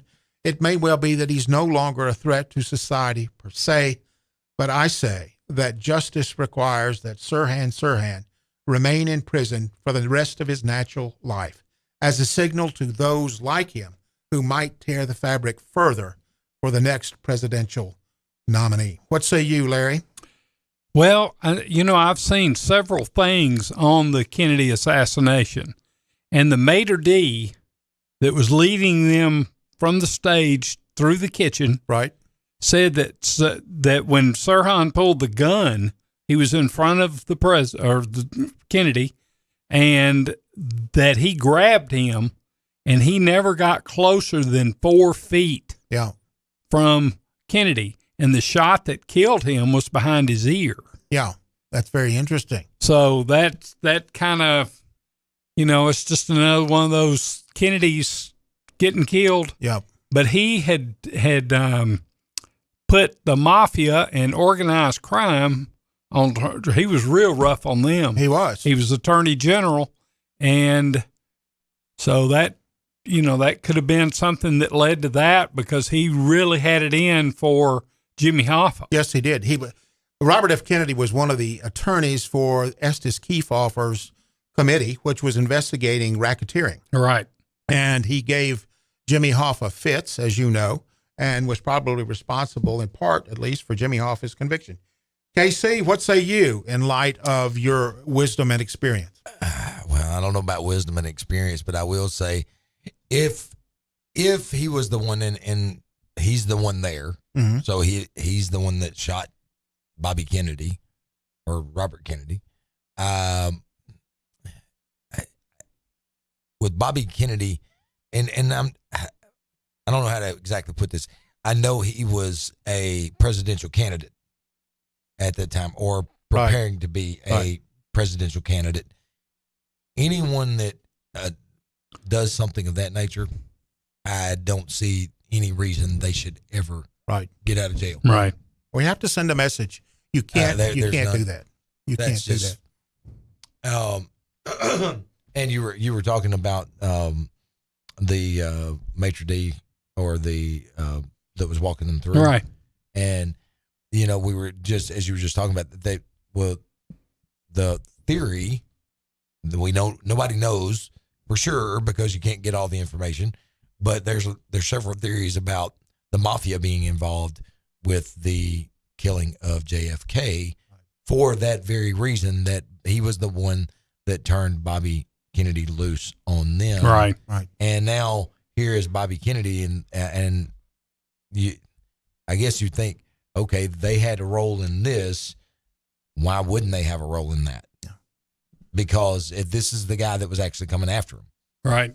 So you have that. I think with utmost respect and deference to both of you, I think the evidence strongly suggests, but not conclusively suggests, perhaps, that Lee Harvey Oswald was a loner, acted alone. I've actually been to the Texas School Book Repository in Dallas. That is an eerie feeling to be within feet of where Oswald was and where the rifle was found. It is an eerie feeling to go out to Dealey Plaza and stand where Zapruder made the film. They have marked an X where the first shot hit Kennedy and another X where the second shot hit Kennedy. And it certainly elicits considerable thought and feeling. Sirhan was a disaffected Jordanian Palestinian. From all we can know and prove, he acted alone. But it was a terrible loss to our country.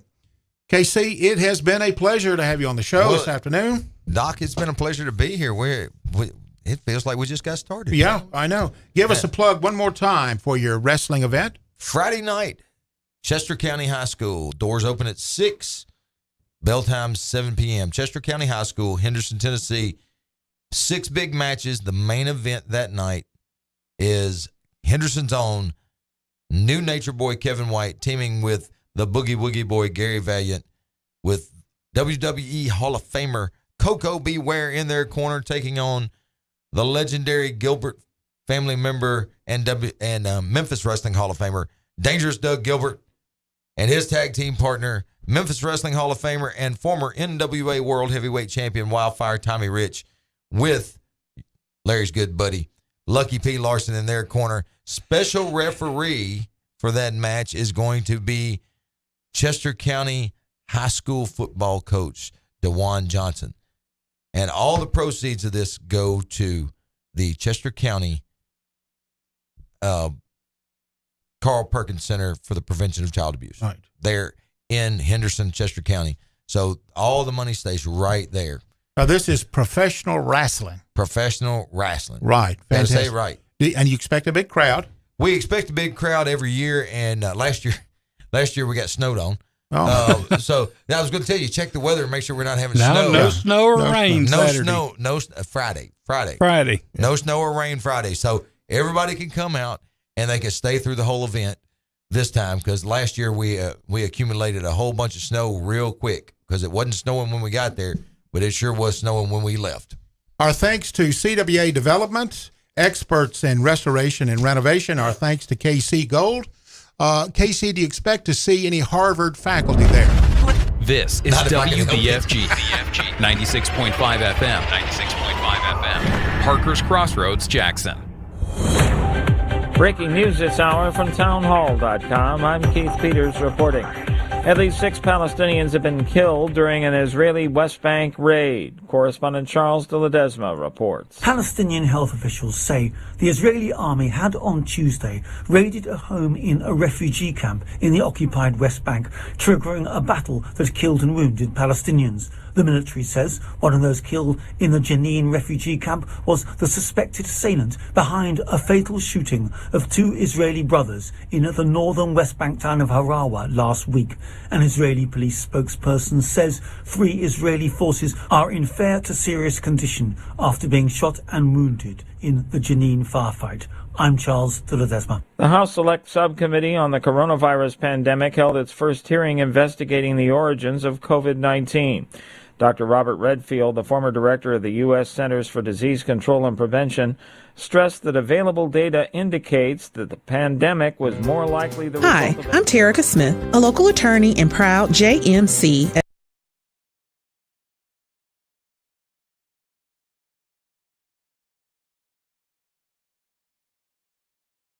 What do you think he'll get you this year? Candy? Flowers? No, I was thinking something more sparkly. Wow, congratulations. How many carats do you think he'll spring for? Girl, forget the ring. I want some of that shiny 45 Automark bling. At 45 Automark, get a jewelry box full of $1,000 savings just by walking in and saying, "Show me the bling." We've had an 18-year clean Carfax successful marriage to our customers, and to keep the romance alive, we're taking $1,000 off so our relationship thrives. Say, "Show me the bling," and carry this loaded leather sunroof Honda CRV over the threshold for $11,900, or pick up this 60,000-mile 2020 Chevy Colorado for just $21,900. Don't fall for Mr. Megadigger with a sappy sales spiel and false love sting when every drive-in your Forever 45 ride will give you the feels like a sweet romance with $1,000 off because you said, "Show me the bling." So call 989-8059 or come to 45 Automark today. Wear your $1,000 off the perfect for you ride with that love's in bloom at first sight feeling that'll make you swoon and leave you reeling. Dealer!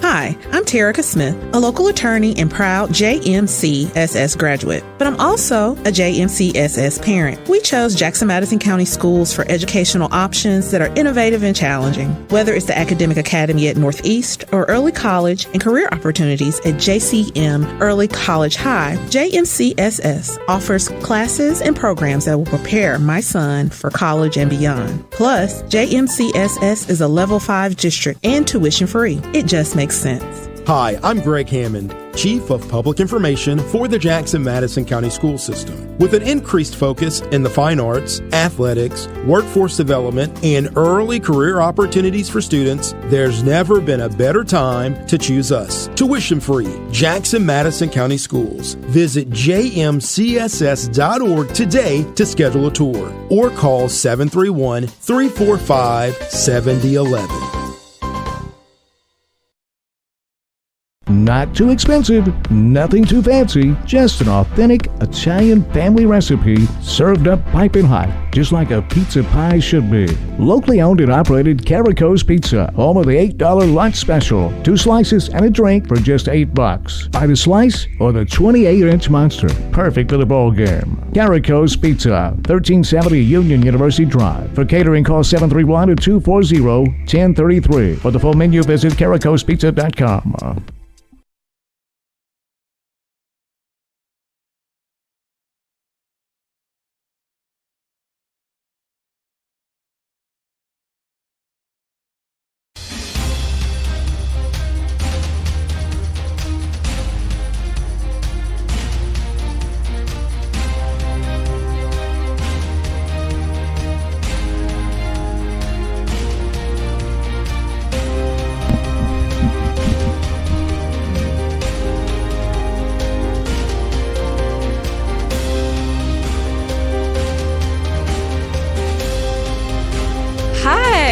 This is Teen Talk. I'm your host, Bree McCrudden. I have with me Sean Jeans. Hey, it's Hi. Sean Jeans. We got some little local sports opening happening right now. Yeah. Okay. We apparently got the local sports intro today. Good for us. So, Sean, how are you doing today? I'm doing good today, Bree. How are you doing today? Pretty good. Yeah. Pretty good. You know, it was a school day. I didn't have school yesterday, so it kind of sucked being back today, but Yeah, it always sucks being at school. Now, you had school yesterday, though. Yeah. How did the ACT go? Are you even like legally allowed to say how it went? Bro, they have this weird clause where you're not allowed to talk about any of the results or like any of the questions with anybody. So I guess until they legally- release it. Until they release it. But like, disclaimer, it did not go well. I was aiming for like a 23. I mean, maybe 21. Maybe 21. So 23 is the goal. That was the goal, yeah. Yeah. No, I don't understand how people get 36s on that. No, I get it because mine's a 23. So I got a 23 and was like, and I'm done. We're one and the same, I guess. Yeah. It's good enough for Murray State, so it's good enough for me. I don't even know what college I'm going to yet. You're a junior, that's fine. Yeah, it's okay. Good for me. Literally, the college I'm ended up going to, or at least I'm going to go to, is one that I did not know existed until around this time last year because one of my friends was like, I'm going to go to Murray State. And I was like, interesting, okay. And I didn't learn anything about it. And then whenever it's your senior year, colleges will like send you these advanced application things, or at least, I don't know if they send everybody these, but they're like, at least for Madison students, get them because we're Madison. Yeah, Madison. Where like I was sent, the very first one I got was from Murray. And it was like pretty much all you have to do is give us your basic info and your transcript and you'll get like faster results and all that. So I was like, okay, sure, that's where my friend goes. I'll apply. So then after I applied, I started actually looking into it and I was like, oh, this is actually a really good option. I applied to like 5 different schools, but then I was like, the first one I went with that I applied for on a whim. I don't even know what Murray State is. It's in Kentucky, Murray, Kentucky. Kentucky. It borders Tennessee. Yeah. It has some good internship programs. It's about a medium-sized school. It has about 10,000 kids. Okay. It has its own radio station, so You'll be looking into that. it's a good plus there. Good plus. Yeah, because this radio station's open to students to use. And then it's a nice campus. It's close to Kentucky Derby. Well, what are you majoring in to go to Murray State?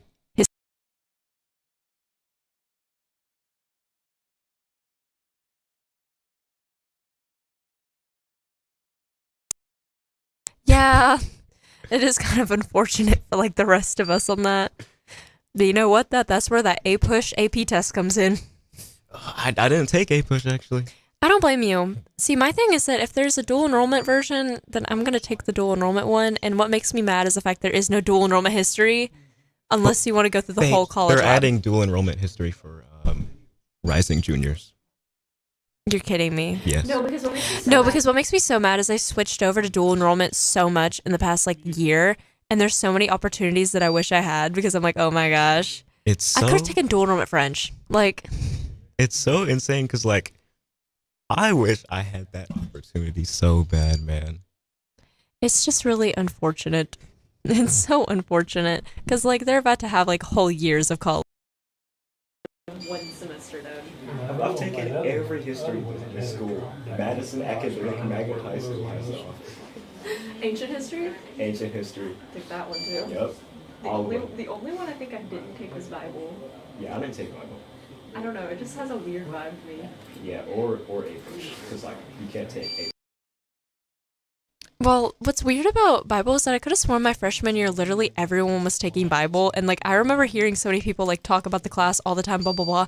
I haven't heard a single person mention it since sophomore year. Yeah, I haven't heard somebody talk about Bible in a really long time. But I feel like it used to be a hot topic. And why has it not been a hot topic? It was a hot topic because Coach Maxwell was a Bible teacher. Oh. I don't know if he still is or not. But Miss Springfield is now. Yeah, Miss Springfield is a Bible teacher. But like he would let all of the kids just go to the gym during Bible. Yeah.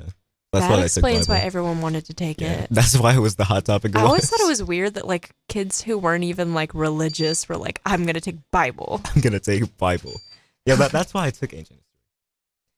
Ancient history is such a flex on people though. Yeah. It's a good one. Like I like to go around being like, yeah, I took ancient history. I know about the Babylonians. I know about the Phoenicians and the alphabet.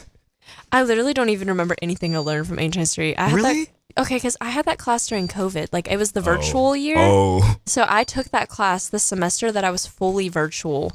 And so I'm going to be straight up with you. She wouldn't cold call on us. It was not uncommon for me to fall asleep during the class.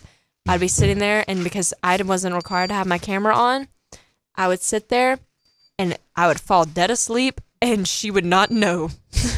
Yeah, every virtual class I had during freshman year, I would fall asleep. Especially Mr. Balkunis Biology 1. Oh my God. That's not a class you need to be sleeping during. Yeah. I passed with like a 83 though. My gosh, for you to be asleep during it, that's impressive. I was asleep maybe 25% of the time. You know, if you actually fall asleep in his like actual class, he has like methods. I've heard stories. Heard tales of it. I had him last semester and he dropped a textbook in front of somebody and they bounced up so fast. Yeah, that's the way to get him awake. That'll do it. It's effective. It scares them just enough. Yeah, I don't fall asleep in Mr. Balkunis' class though. Mr. Balkunis is a great teacher, though. I mean, I didn't really get to witness it because, virtual and COVID. I've had him twice, so. Back to ancient history, though. Oh, gosh. What do you remember in ancient history besides the normal stuff that everybody remembers? Like, like the Phoenicians and the alphabet. For me to have gotten a 103 in that class, you would think I would remember. Hinduism. Actually, I do remember one thing I did. I wrote, you know how you have to write like a paper in that class at some point? Yeah. I don't think I ever actually wrote. No. I had to write a paper. You had to write a paper in ancient history. I had to write a paper, and it was basically on it was like an end of the semester kind of paper thing. It was like pretty much something we've covered, but go in depth on it. Okay. So you know how you could do the Dark Ages at one point? Yeah. So my essay was on Judaism and its connections to the Dark Ages, because a lot of anti-Semitism, like modern anti-Semitism, stems from the Dark Ages. Like the Holocaust would not have happened without the Dark Ages. Makes sense. Specifically because Jewish people and their cultural practices are just more cleanly than Christians. Like a lot of their stuff is basic hygiene. And so they were more adapted to it before the Christians. So that meant that whenever the Black Plague was spreading and everyone was getting it, they weren't. They also, instead of having like drinking from the community wells and stuff, the second people started getting sick, they started getting private wells made. So they were not getting sick. So then all the Christians were like, you put this on us. Black magic, voodoo stuff, Jewish people bad. And then there was like literally a mass like murder spree that happened on Jewish people during the Black era. Yes. During the Dark Ages, there was a mass murder of Jewish people. Because did they think they were like witches or something? They believed that they were poisoning them. So because they were taking showers. Because they were being clean and weren't getting sick as fast. So while everyone else is dying, because it's part of why like the death rate was so high, and like it's something that no one ever discusses. So that was what I wrote about, because I like discovered it and I was like, this is a good topic. This is a good topic to talk about. That's a good. Anti-Semitism is always a good topic to talk about. Not in that way, but you know what I mean. People get it. They get it. They get it. They get it. The girls that know, It's International Women's Day. Is it now? I know it's Women's History Month. It's Women's History Month, and today is International Women's Day. There have been multiple girls that walked up to me in school today, and they were like, "Yo, what are you gonna give me?" And I had no idea what they were talking about. Gunnar is supposedly gonna bring a ton of girls out to dinner. He's gonna pay for their dinner. That's how we're getting payment, reparation. The Rizzler. The Rizzler. The Rizziest of the Riz. No, because I had no idea that today was International Women's Day. International Women's Day. It pretty much means it's like a holiday all around the world celebrating women. In Sweden, today is a day where women actually do receive gifts from the men in their lives, like flowers and dinners and stuff like that. That's actually pretty cool. Yeah, in Sweden, they take it way more seriously than we do. Here, it's kind of a joke. Here, we literally walk around and we're like, it is International Women's Day. No, yeah. Well, of course it's taken as a joke here, because I haven't even seen any ads on it yet. Yep. And it's today, so you're not going to see ads. And no, it's so... Today, so we're talking about the awakening in English class. What is the awakening? It's basically the story about this woman who awakens. She was a housewife and stuff, and then she starts having a love affair and starts to realize things about herself. She became woke. Pretty much. So she starts to become conscious and is controlling things of her life and starts to rebel and stuff like that, blah, blah, blah. It's the perfect book to be talking about on Women's Month. But what's bad is, so today, My presentation would have been perfect to do on International Women's Day, but I did not have the gall to do it. I was not doing it today. I just simply was not. Because here's the thing. Our, assignment was to do an extension task and pretty much come up with our own, oh, Jesus Christ. thoughts and ideas based off of the book. And so that meant that we weren't really given a specific direction to go with this. Is this in the DE American Lit class? Yeah. Yeah. Yeah. Whose horror story did you hear for this? I've heard some horror stories about this one. Well, what's scary? So because we weren't given specific instructions, I'm sitting there and on Monday people start presenting and I start feeling dumb because my presentation is nothing like any of theirs. And now I'm so scared to do mine because mine is nothing like anyone else's. Oh my God. I had a presentation today in Dr. Kaufman's English 3 class. the extension task. Extension task. I love Dr. Kaufman that this is extension task is evil. It's extension task. She listens to this show as a heads up, so you might want to choose your words wisely. Hi, Dr. Kaufman. About that extension task, Dr. Kaufman. Did you turn it in? No, yeah, I turned it in. I think I'm gonna be honest. I know it was a research thing. Did I do much research? Admittedly, no. I mean, I breezed over it. I glanced over it. I got the general things. What was your what's your topic about? Because it's our town, right? Yeah.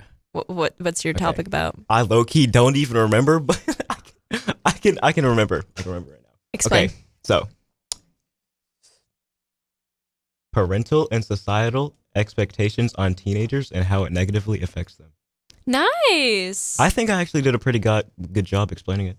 Yeah, no, see, I'm nervous because I tied the main character of the book to the modern woman, and it's about post-feminism women, and it's tying stuff like that in, and I feel like everyone else did a motif or something out of the book, and I'm over here and I'm comparing her to Britney Spears. There's a slide comparing her to Britney Spears. So I'm actually so scared because I'm either I just did the most girl boss, Legally Blonde style presentation in human history and I'm about to do really great, or I did not understand the prompt. So maybe you're paving the way for future DE American Lit takers. I'm so scared because literally today I'm sitting there and somebody presents and it's talking about her depression and stuff like that. And I'm over here and I'm sitting here and I am the second person to go tomorrow, according to the current list. But I'm sitting there, and today it looked like I was going to have to go. And I'm sitting there, I'm oh my God. No, because if anything, I kind of want to be the first to go. That way I'm the bar.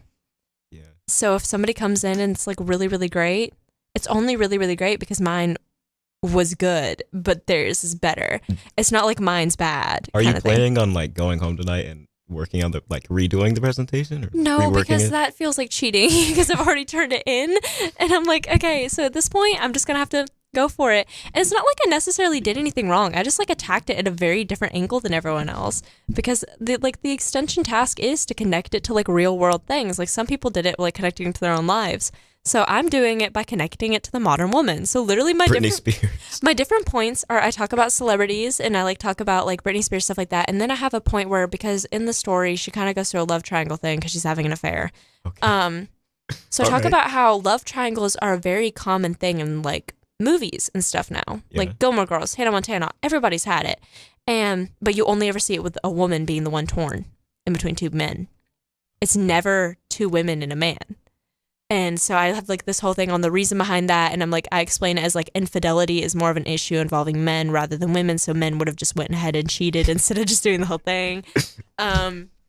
Because literally I tried to find an example where it's a man torn between two women. And the only one I found was the Archie comics from the 50s. The Archie comics from the 50s. Yes. Where Archie is torn between Betty and Veronica. That's the only one I found. Betty is such an old name. So that's the only thing I found. And so I have that as a point, and then I have a thing on modern day housewives, and then a thing on women in India. I bounce around. I'm very versatile. So tomorrow I'm gonna present this, and I'm gonna want to die the whole time. I'm so scared. If it connects, it connects. It connects. That's the thing, is I didn't technically do it wrong. I just feel everyone else's was so much more scholarly. Scholarly, yes, and I have research backing it and everything, but it just feels less scholarly. Presentations are always really weird because you never know other people are going to do. And like, I have this really weird thing when I do presentations where it's like, mine has to be like the others. Cause I don't want to like stand out Yes. too much in the presentations. Cause then I feel like the teacher is going to be like, well, it was actually supposed to be done like this and you did it a different way. Which is how I felt when I was presenting today, Dr. Kaufman. Well, that's the thing is that you always want to have like one similar to the others, but just slightly better. Like you want to have something unique, but it's like on the same bar. Yeah. Like the best way to explain it is like everything's the same font, but yours is a different color. Like that's kind of what you want with presentations, at least at our school, because sometimes if you go a little too out of the box, you aren't hitting the target. Like, You aren't hitting the target. You're hitting the wall. Versus other times you go really out of the box and you're the only one who hits the target. I mean, I have seen that happen before where like people are given an ominous thing and like nobody hits it right, but the one person who goes the completely other direction. I mean, maybe it's good to be unique because then that sets you apart from everybody else. And who knows, you might get a higher grade. Yeah, but that's why I'm like anxious because I'm like, dang, either I'm about to get like a really good grade or my grade's about to So It's about to plummet. That actually reminds me of this very great story from today in personal finance. What happened in personal finance? So we have this test grade for writing 100 questions down.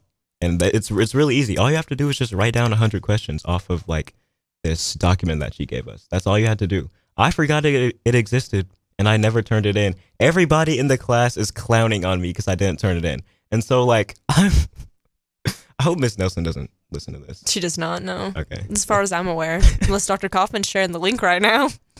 So I'm in personal finance, and I'm writing this up, and Miss Nelson leaves because she hurt her leg, and now she's like going to the hospital or whatever. I don't actually know where she went, but she left.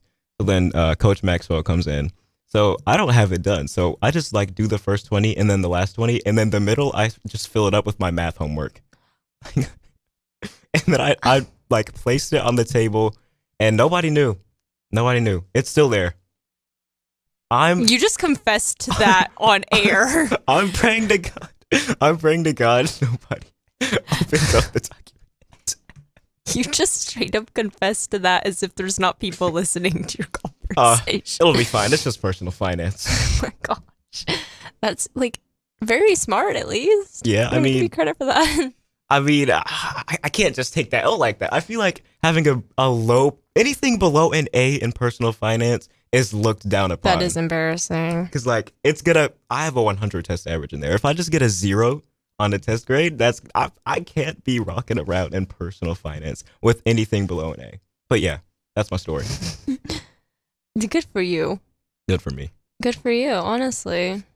Because personal finance, yeah, no, that's not one you want to fail. That's kind of embarrassing. I agree with that, yeah. If you fail personal finance. You just said that you need to quit school if you fail that. True. Drop out if you're failing personal finance. Oh yeah, I see you around. Yep, nope. Personal finance. However, I think the funniest thing ever, I have a friend, and because of my slander rule, I will not be saying their name. Slander rule. I don't publicly name names when it's something negative. Who did very well in wellness. Like she did just fine, just how everyone else does, until the final. She's the one person I know that failed the final. Oh my gosh. And when you fail that final, you don't get the college credit for it. Like you don't like. So she has to take lifetime wellness. You have to take lifetime wellness in college. Oh my God. What even is a lifetime wellness college course? And that's what's funny is I'm like, either it's like way harder in college or it's like one of those dumb classes that you don't want to be paying money for. And so I'm like, oh gosh, I would not want to be taking that. I felt bad because I got a 100 on my lifetime wellness final. I did though also because I studied like a madman. I got a 100 on the final as well. Yeah, I like convinced. Wellness was one of those that was weird for me because I got like I think I got like an 85 on like one test, and then from then on I convinced myself I didn't know the material and like panicked every time there was a test and would sit there, and it was like my third block, And so I had first lunch because I was a freshman. So I'd sit there with my little note cards during lunch and be like, like making sure I knew everything. And then I started acing all of the tests because I was like, having an existential crisis about that is kind of funny because I don't even remember ever having a test in Lifetime Wellness besides the final exam. I did bad on one singular one, and none of the tests were super hard. And it wasn't even like I did bad. I still got like a B, but I literally was sitting there and I was like, this is it. Like, this is it for me. I can't be the kid who fails Lifetime Wellness. So I started studying all the time for it because I was like, and then everyone else was like, Bree, you're studying for wellness? And I'm like, yes, I am. I've had friends that studied for wellness. Yeah, no, because some of that stuff you have to study for. Those are the 4.0 GPA top 10 kids, though. They're the people they're in the 1%. They're the ones that are getting 36s on the ACTs going to Harvard and Yale. Yeah. It's fine because not all of the 4.0 kids get 36s on the ACT, so. Yeah, I mean, I guess that's right. I mean, it's not too hard to get a 4.0, right? Just get an A in every class. Do you have a 4.0? No. Neither do I. So maybe we shouldn't be the people saying that. I tried to keep like really good grades and it just never happens. I'm just not very good at math. At algebra, I don't know how I'm going to do that Desmos. It's me versus Desmos every day. No, I try to keep good grades, but you know what?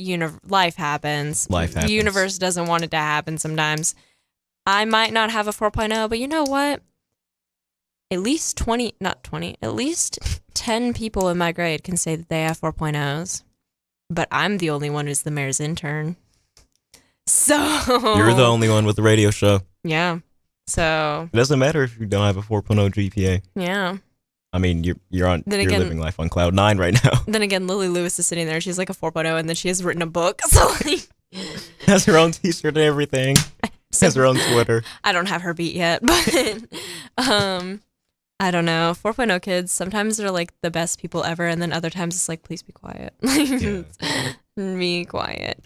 I just don't like kids that are good at math, man. No, because I hate nothing more than when you're like struggling in math and somebody's like, well, you know, if you need help, I can help you.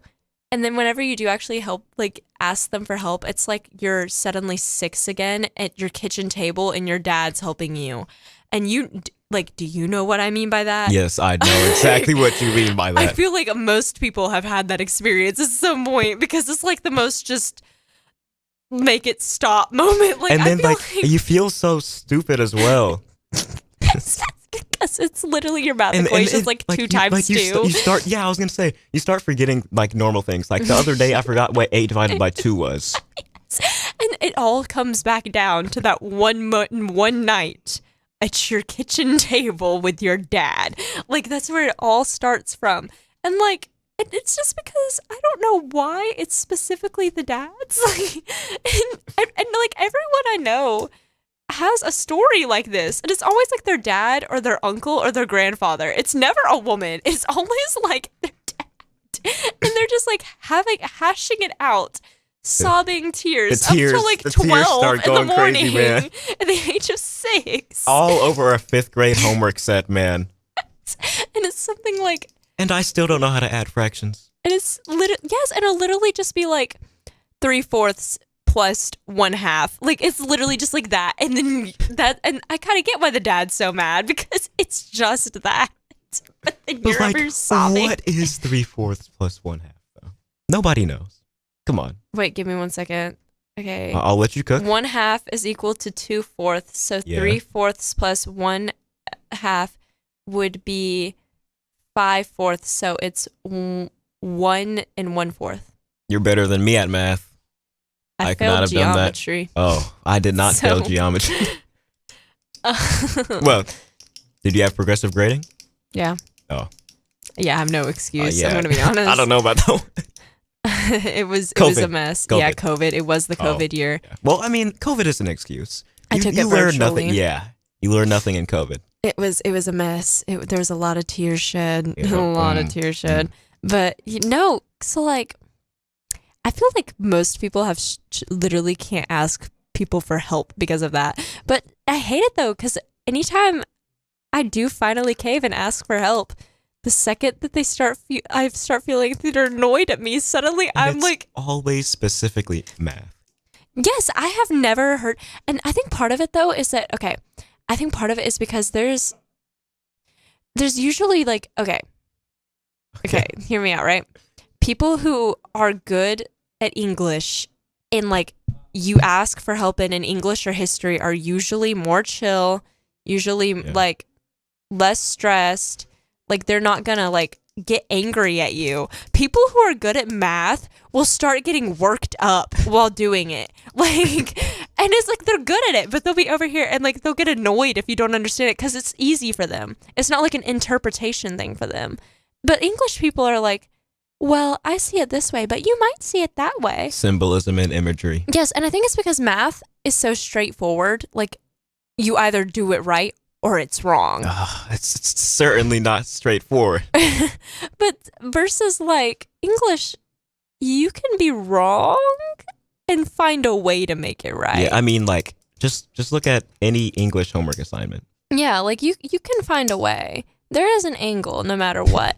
And so like if you ask somebody who's good at English or history for help, they can like, they're not going to get worked up about it because they know that there's other ways. But like math? Well, technically, there are a lot of ways to solve like any math problem. There's a number of ways. But like, usually you're given like a specific way. I'm watching like a whole crossover episode between this out of this window right now, by the way. Literally all these people knowing each other is so strange. Nobody who's like watching this knows what I'm talking about, but you know when you like see people like your out of school friends and your school friends interact, that's what I'm watching right now. That's strange. And it's like literally like I know all these people from different areas of my life. I know none of these people from none of the I'm areas watching of my life. boss and a girl from my school's dad and a guy I met while running a fundraiser all talk right now. Well, I mean, they're involved in the city of Jackson. The city of Jackson. The city of Jackson. Today they did a ceremony for like influential women of Jackson and like put them on plaques and stuff. And my my principal of like 10 years got one. I'm so excited about that. Shout out to Miss Dr. Harris over at Community Montessori. Shout out to Dr. Harris at Community Montessori. You're a real one, Dr. Harris. You deserved that. You deserved it so much. I love you. That woman dealt with me for 10 years. She gets everything she wants. Dr. Harris. Dr. Harris. I didn't even know Montessori existed until I got into 10th grade. When you need a heart expert, you need an expert with heart. Corbin Cardiology is dedicated to providing the highest quality cardiovascular care in West Tennessee. At Corbin Cardiology, our patient-centered approach, along with a full array of diagnostic imaging services, sets us apart from other cardiovascular clinics. Corbin Cardiology has clinics in Bartlett, Dyersburg, Lexington, and the newest location is now open in Jackson at 58 Murray Guard Drive. To schedule an appointment in office or by telemedicine, visit CorbinCardiology.com or call 731-513-5701. All right, we're back. That was kind of an unprompted thing that caught me off guard. Can you hear yourself? Like, can you hear me? Yeah, I can hear you. Okay. I couldn't hear myself for a second. These headphones are kind of falling off. You were so shook, bro. Because usually I get a warning before we go to like commercial break. Usually it's like timed, and that just like it just started. Like it just went for it. It didn't care what I wanted. It just went for it. You were so offended by it. You were like, no, because I thought it was doing what happened one time where literally I was told that I was going to go on air till like 7, like my normal time. And there's going to be a Vols game after. And the Vols decided to start 30 minutes early. So I'm sitting there in the middle of my show talking, and then suddenly a basketball game starts playing over me. And it's like, I don't know if anyone can even hear me. And apparently on the video thing, I look like I was so mad because like I suddenly just got cut off like mid-sentence. And all you hear is, now we're down 24, but the Volunteers are going to make a comeback, though. It's a comeback season. Comeback season. It's like some random dude out in Knox. Oh my gosh. On the topic of Knoxville, have you seen Cocaine Bear? Oh my God. Cocaine Bear. I have not seen Cocaine Bear.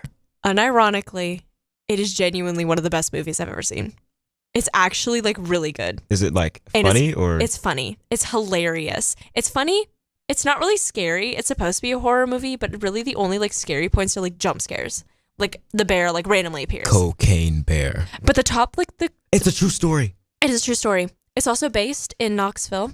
Oh. I'm now using as evidence for why my boyfriend shouldn't go to college in Knoxville because because literally it ends up being like based off a true story. As a heads up, they never found all the cocaine, so there's a chance that some of the cocaine is still in the woods and that the bear can get into it again. Did the bear kill anybody, or is it just like? Let's actually in the movie it does. I'm not sure if he actually did kill anyone.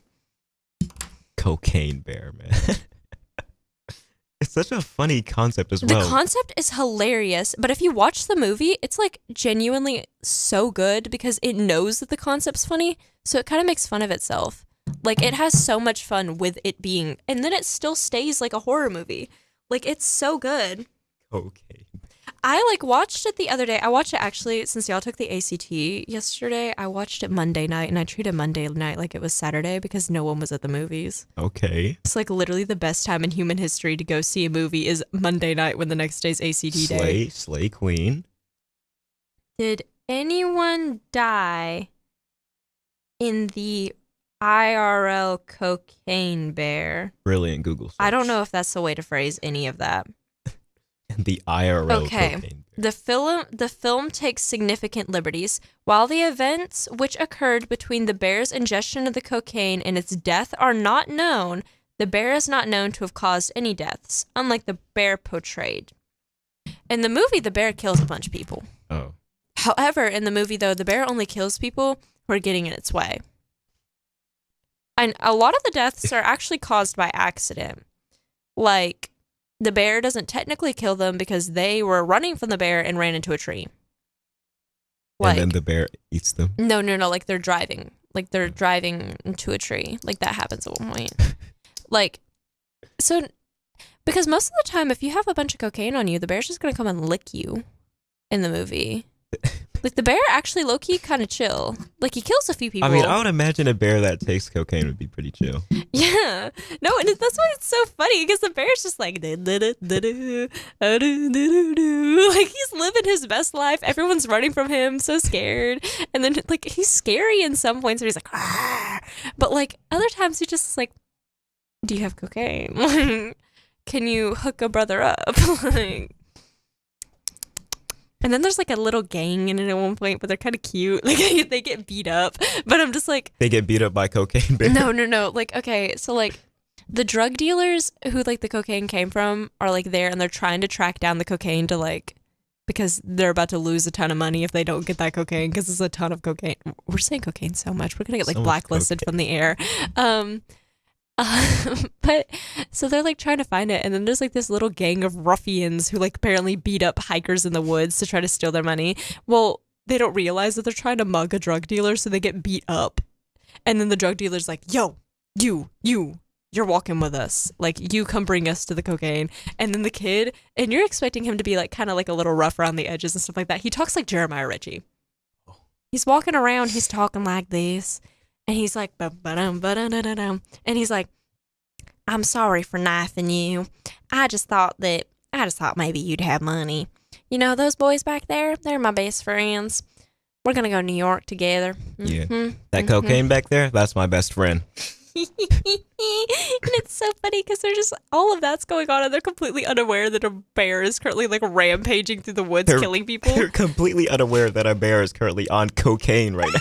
Yes, they don't know. The movie is literally so funny. I 100% suggest it, and I feel like people are not taking it seriously. No one's going to go see it.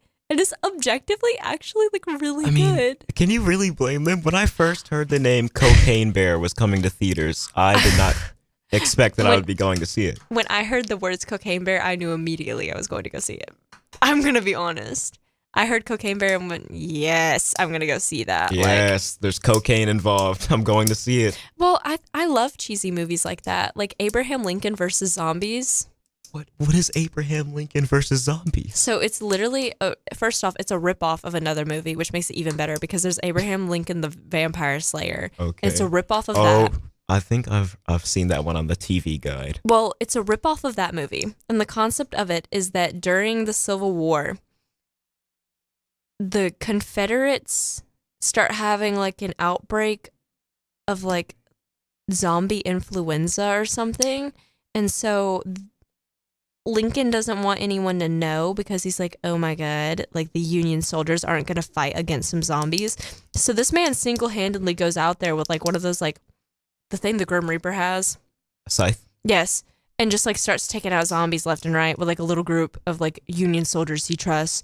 And like he just starts taking them out left and right. And it's so cheesy and weird. Defeated the entire Confederate army with a scythe. Not the entire army, but all the ones that were zombies. Mm-hmm. Because for some weird reason they were all together in one place at the same time. Anything for freedom, man. Yes, the whole movie's so weird. I'm like, I would love to watch Abraham Lincoln watch this and explain to him what's going on. I gotta watch this when I go home. And then the same company that made that one, it's Asylum Productions, by the way. Asylum Productions makes the funniest movies I have ever seen in my life because they made Abraham Lincoln vs. Zombies, and then they made Nazis at Center Earth. And the concept of it is that the center of the earth is like inhabitable. And it's like basically a really nice botanic place, right? And it's where the Nazis actually went. Like all the big top guys actually all snuck down there. And apparently they've been keeping Hitler's body frozen down there. And it gets wilder. So like this group of travelers like stumbles through like, they fall through a hole and they end up at the center of the earth. They fall through a hole and they fall to the center of the earth. They're like explorers. None of them died. They're like they're explorers or something, so they're like looking for something. I don't know. It gets weirder because later on they say in the movie that like this happens a lot. Like people fall down this hole like pretty regularly because they're trying to figure out why these Nazis. Bear in mind, this movie's made in 2000. They're trying to figure out why all these Nazis are still alive, and I'm like, because it's only been like 60 years. Like it's. I mean, some of the Nazis were like 60 years old. I mean, they'd be like 120. I'm like, they would be super old. So I think the weirder question is not that how are they alive? The weirder question is why are they so young looking? Well, then they explain it. And this is the most weirdly messed up movie logic I have ever heard. They have some sort of scientific thing, and anytime people fall down the hole, they've been stealing their skin and like sewing it up to theirs. And then they explain Leatherface. it, and you would think it would look like Leatherface, right? But they explain it as like, but they have this scientific ointment thing that like makes it blend together, so it becomes like their own skin. It's like what? You've got to have some real scientific, technological innovations to be to just sewing some skin on yourself, absorbing like someone else's and skin. looking 50 years younger. I know, yeah, because like they all look 18, like they're like all straight chilling, and then like these people, one of them gets like kidnapped and like their skin gets taken, and it's like this weirdly gross scene. But do you care if I just straight up tell you the end of the movie? I mean, like I don't care. No. I don't think you're ever gonna watch this movie. I don't think anyone knows what I'm talking about out there that's watching this. Okay. The end of the movie, they bring Hitler back to life. Okay. But it gets better. It's They better. can only throughout the whole movie, whenever the Nazis are talking, they're talking about how there's like a secret hidden project. They are building a 2-story tall spider body for Hitler. So at the end, he like pops up and like chases all the people and is like in the center. And keep in mind, this is all happening at the center of the Let me pull earth. this up. Wait. Because I feel like no one knows. It was made in 2012. So Nazis at the center of the earth. Nazis at the center of the earth. Maybe I'm not remembering it correctly because I did watch this in the middle of the night at like middle school. Okay, it's not a spider body, but it's a robot body. It's a robot body. Oh my god. I don't know if Bro y'all can is see it. dripped out. Oh my god. But he pulls back up. In my head, I remembered it as a spider body, but I think it's because he jumps around. But like, there's like the skin thing. Like, it's a real movie. It's so weird. It is such a weird movie. What's the Rotten Tomatoes rating? Let's see. Let's see that Rotten Tomatoes. Well, first off, on IMDb, it's a 3.1 out of 10. Oh god. I would imagine Nazis at the center of the earth would be. Okay, we're pulling up the Rotten Tomatoes right now. The Rotten Tomatoes, if the Wi-Fi will load. Come on. I want to see it.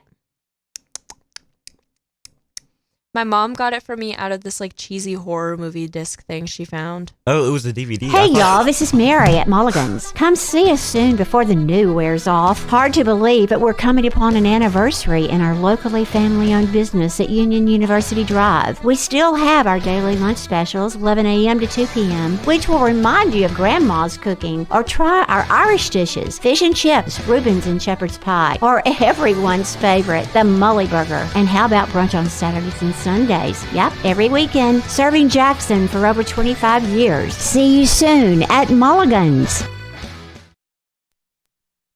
It was literally just Mulligan's. I thought that was so scary.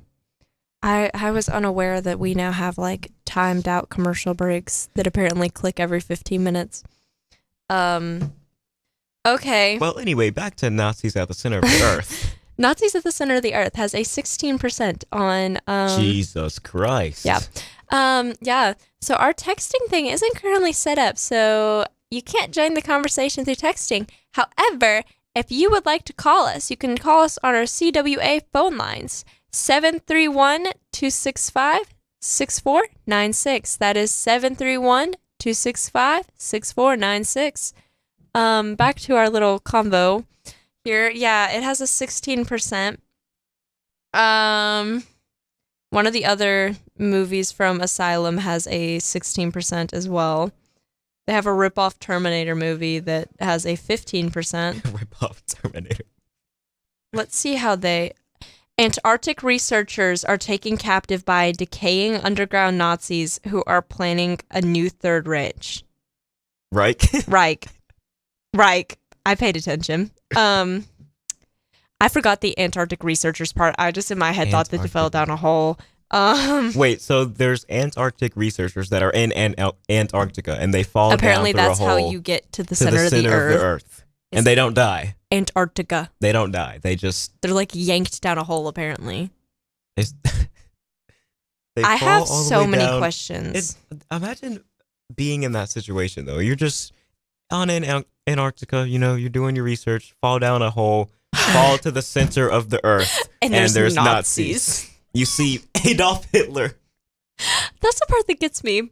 As I'm like, I kind of am in so much support of that movie existing because I can only imagine how much Hitler started rolling in his grave when that movie came out. Just like, because I think that he's like a figure that's perfectly okay to bully. And like, if anybody's okay to bully, it's Hitler. Portraying him as a giant robot whose followers steal people's skin is possibly the best way you could portray him. I mean, he probably would have done something like that, to be fair. Actually, that makes perfect sense based off of him. I'm kind of surprised his body wasn't frozen. Did you know that there's a theory that the reason why Disney's like Frozen movie is named Frozen is because too many people were Googling Walt Disney Frozen because they were trying to find whether or not he actually was a frozen dead body. Wait, so... There's like a theory that Walt Disney was like frozen when he died. Okay. Because people used to get that done because they believed that science would progress enough that they would be able to like... reanimate, come back to life. Yes, like they believed that scientists would be able to unfreeze them and reanimate them. But you could only do that if your body was like preserved. So they would get frozen. That's baller, man. I'd do the same thing. Well, the reason is because sometimes like bugs or something that were like frozen in Antarctica, when the ice is melting, they'll like come back to life. I mean, but that's because like they're built different. Like, they're built different. We aren't built like that. And it's funny because then you think about the fact that those same bugs would probably have like a 2-day lifespan otherwise, but then they got frozen and got like a 100-year one. Like a gnat has a weak lifespan.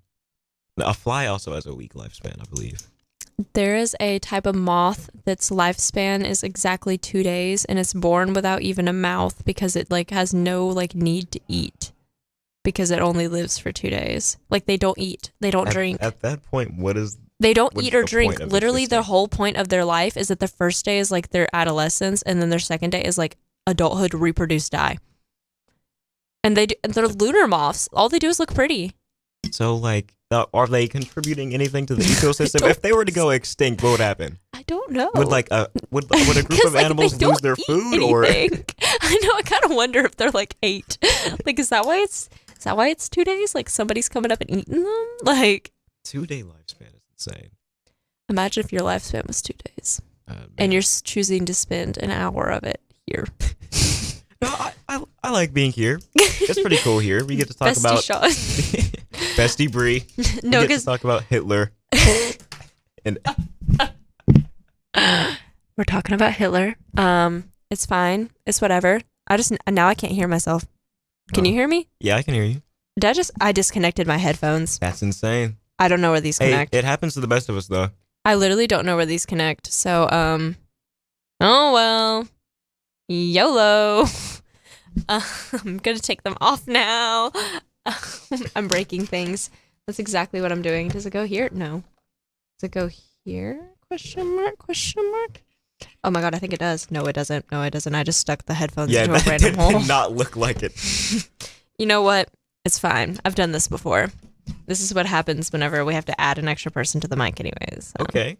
Yeah, somebody always ends up without headphones. I mean, at least we get to talk about the center of the earth. And people's skin getting stolen. What's your center of the earth? I don't even know what that question is supposed to mean. What's your center of the earth? What does that mean? You know, back in the Middle Ages, people used to believe that the sun revolved around the earth. Yeah. And then everything revolved around the earth. But then one day, it all changed. There's that one astronomer guy. I forgot his name. He was from the Renaissance era. Plato. But then one day, it all changed. And they discovered, actually, no, we're not the center of the universe. But we can be the center of our own earth. What a revelation. Mm-hmm. However, the center of our earth is just molten lava. But you can be the center of the earth for somebody. What's your center of the earth, Sean? My center of the earth is pizza. That's my center. Did you have the pepperoni? I had the pepperoni. But okay. My center of the earth is bad movies. Okay. Actually, my center of the earth is just Cocaine Bear. Yeah. It's the same difference, but Cocaine Bear specifically. So your center of the earth is not Nazis at the center of the earth? No, I feel like that'd be controversial for me to say. Which, by the way, imagine somebody like taking that out of context and I'm like, and they like cut it off, and the statement's just my center of the earth is Nazis. Crap! I just gave them the opportunity to do that because that was just a sentence. Clip that. Also, movie doesn't make sense on another front because you just said it's all molten lava at the center of the earth, so there's no way that could have happened anyway. Yeah. Well, there's like another movie that like they go to the center of the earth and they like. Why are there so many center of the earth movies? I don't know because like it's been scientifically proven that that's not what's at the center of the earth. And every interpretation is always like Hawaii. Like it's always like super like there's a bunch of trees and like botanic stuff. How? It's at the center of the earth. You're underneath the dirt. You need the sun. Underground. Imagine you get yanked to the center of the earth while you're in Antarctica by some like dude and you're like dragged like because now that I think about that, yeah. How many miles, like how many feet down were they dragged? You're gonna be going for like a while. And hours? They just got yanked down. You're gonna be going for hours. Whoop. I mean like the distance. If it takes like think of it this way. If it takes however many hours it takes to go from like Asia to North America. That's literally the point I was like, if it takes that many hours, how many hours would it take to like be yanked down? Also, you have to account for like all of the. Do the Nazis have teleporting abilities we don't know about? That sounds feasible, yeah. If you are a person you know is a Nazi, call the hotline. Call 731-265-6496 if a person you know is a Nazi. Because we have questions. We'll get them to the center of the earth. Plot twist. I'm just a little bit. I just have questions. Imagine we get a phone call right then. That would. We can get phone calls on here? Yeah, that's what this is for. Yo, I'm a rookie. I'm new to this. You really are. You are just the rookie. Yeah, I'm a rookie in everything, man. When I first started doing theater, I was the rookie then. I'm the rookie now. You're just always the rookie. Wow. I Maybe really do one be day you'll rookie. be the pro. Maybe You keep doing theater. Man, I can't wait. You know, Senior next year you gonna, won't be a rookie. I'm gonna be the pro. I'm gonna be the person giving You're gonna be the rules. senior. You're gonna be the senior. I'm gonna be that guy. I'll be him. Not only that, but like I have a feeling you're gonna get a lead your senior year. I just Lead? know it. Now I don't know about lead, but Well, like I just feel like I have a feeling at some point you and Alasia are gonna get really good parts. I'm like Really? convinced of it. now Alasia I know because she's on another level. She's insane. Well, because you're gonna be the one like upperclassman boy. You're gonna be like the Seth Pratt. Charlie, Oh, that is true. Charlie might get Jay? a part. Jay could get a part. Jay I think would it's gonna be definitely get a you lead versus role. Jay at some point.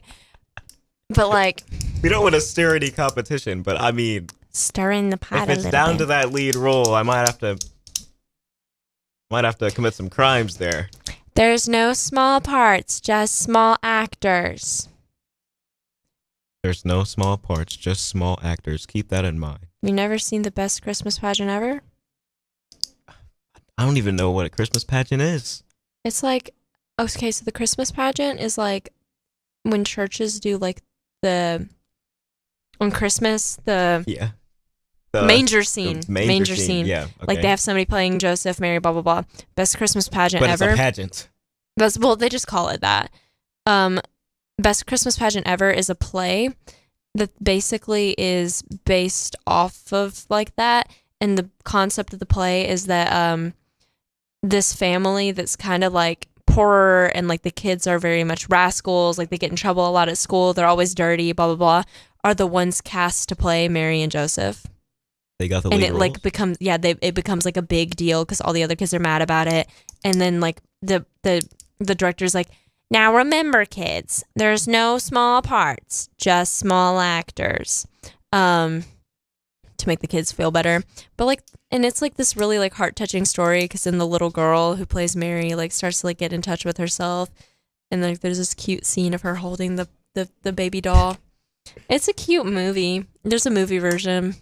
But like the Ned used to do it every single year. They would do What? best Christmas pageant ever every single year. Shout out to the Ned, by the way. I'm gonna be on the Ned soon. I'll get a part. What are you probably. auditioning for? I don't know. I don't even know when they're. Footloose is coming up. What is Footloose? It's like a dance musical.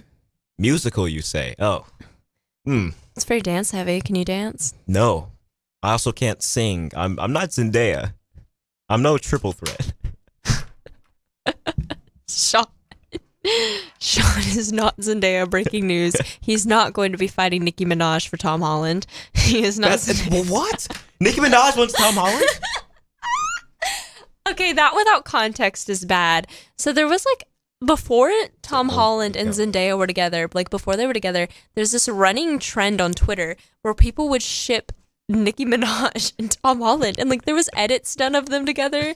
Like there was like a whole like web series about it, and like none of it was real. They have never met, but like they would edit them together, and so people like literally had like, and these stories got complex. Like they had kids in one version, and like so whenever Tom on Holland, Twitter. yes, on Yo, Twitter. what side of Twitter are you on? Apparently the Tom Holland Nicki Minaj one, because it was like Nicki Holland. Like it was like. We've snowballed into this conversation all because I said I was gonna be in a play at the Ned. Well, you know what? You aren't no Zendaya. I ain't no Zendaya. Yeah, I mean, I can act. If they don't, every time I hear about the Ned putting on a show, it's always a musical. They do some straight plays. They do occasionally. Man, I'm gonna have to up my acting game. I'm gonna have to go to the next level. Oh, yeah, no, because the Ned's about to be really competitive because Jackson's like growing really rapidly and it's like the main theater. So as all these like new people move in, there's a ton more theater kids. I'm trying to reach Seth Pratt level acting. That man is my idol. I don't think I've ever told him this before, but I'm trying to be like Seth Pratt. Like I'm gonna tell him.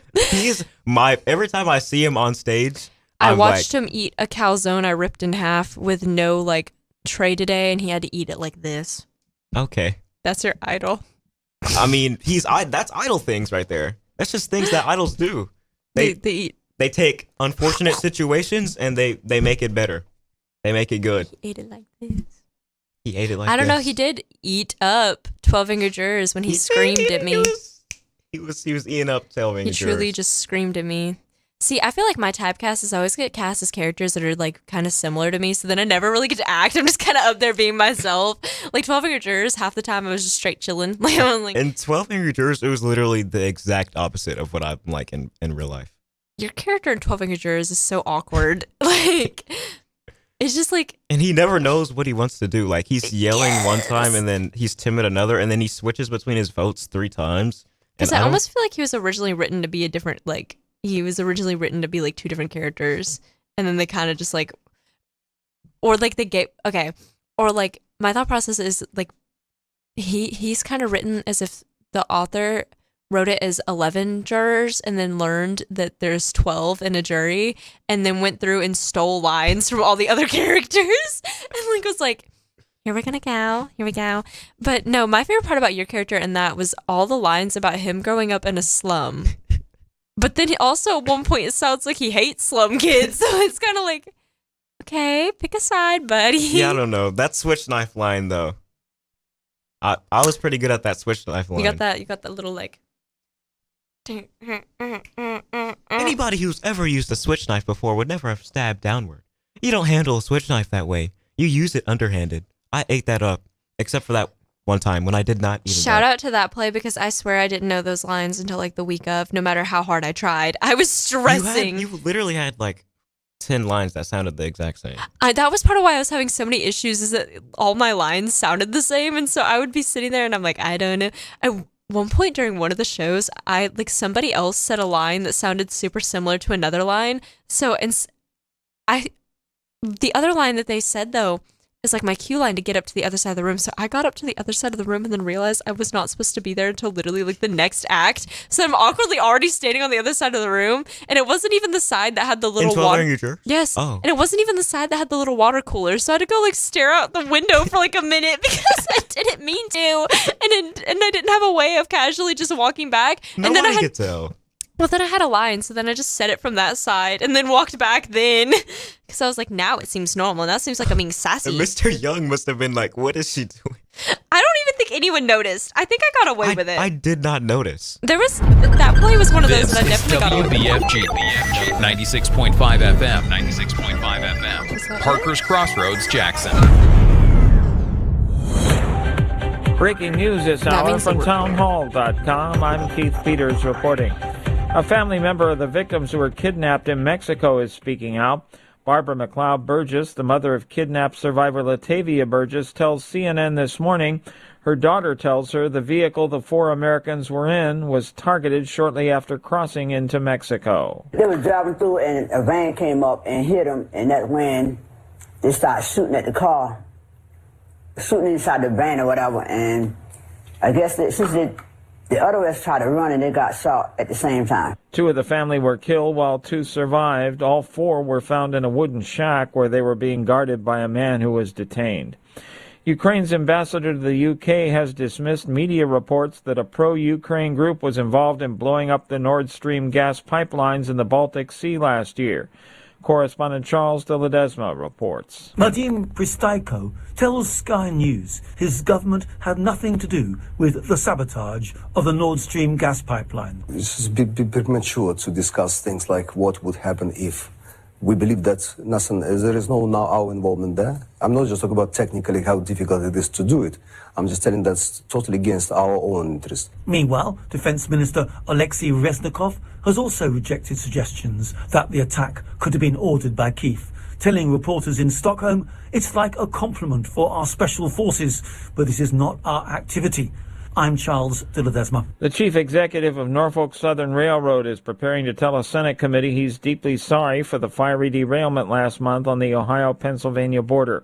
A Senate committee is holding a hearing Thursday to look into the train derailment in East Palestine, Ohio. Senators are expected to scrutinize railway safety and the response to the crash. More on these stories at townhall.com.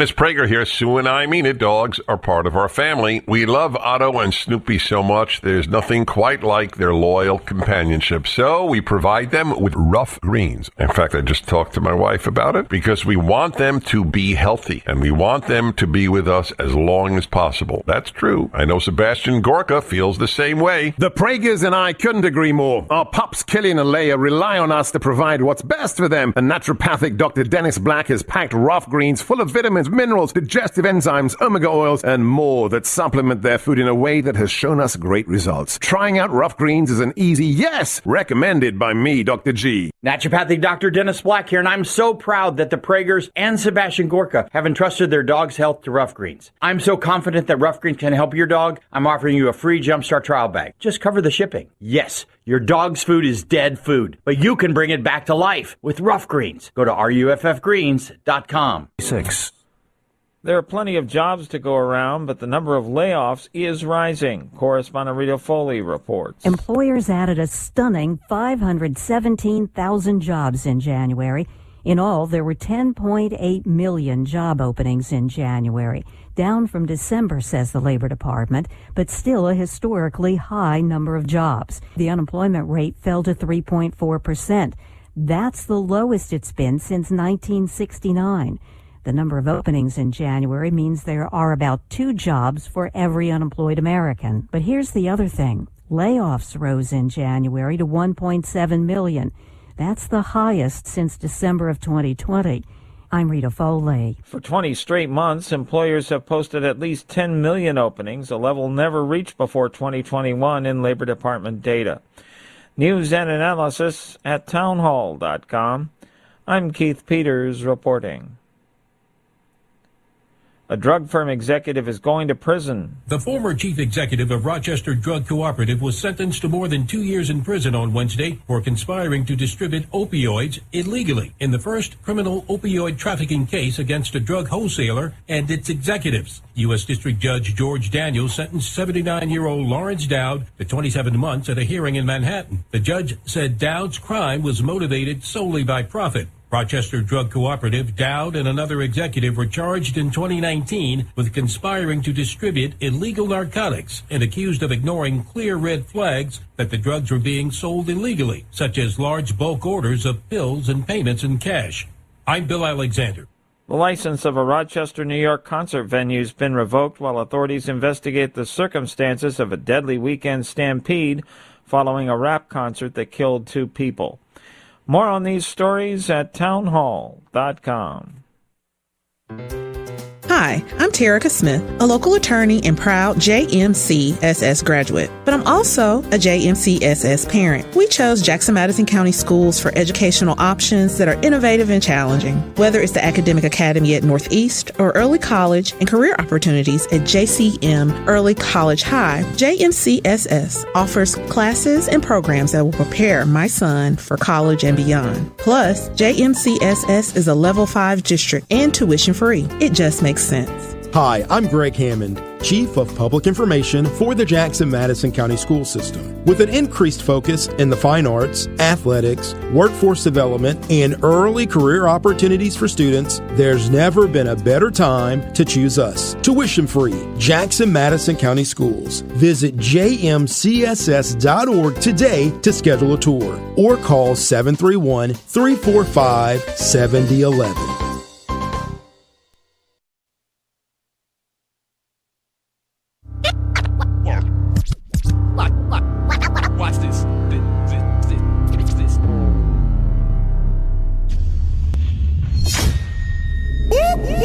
Owens, and now he's tackling his biggest assignment yet.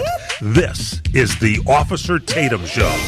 Ladies and gentlemen, and ladies, welcome back to the Officer Tatum Show. I'm glad that Dan is calling in because that is the next subject I want to talk about is this January 6th stuff. So Dan from Washington, welcome to the Officer Tatum Show. Yes, I would like to say this first. And you're recording this and you need to use this. When you come on the air,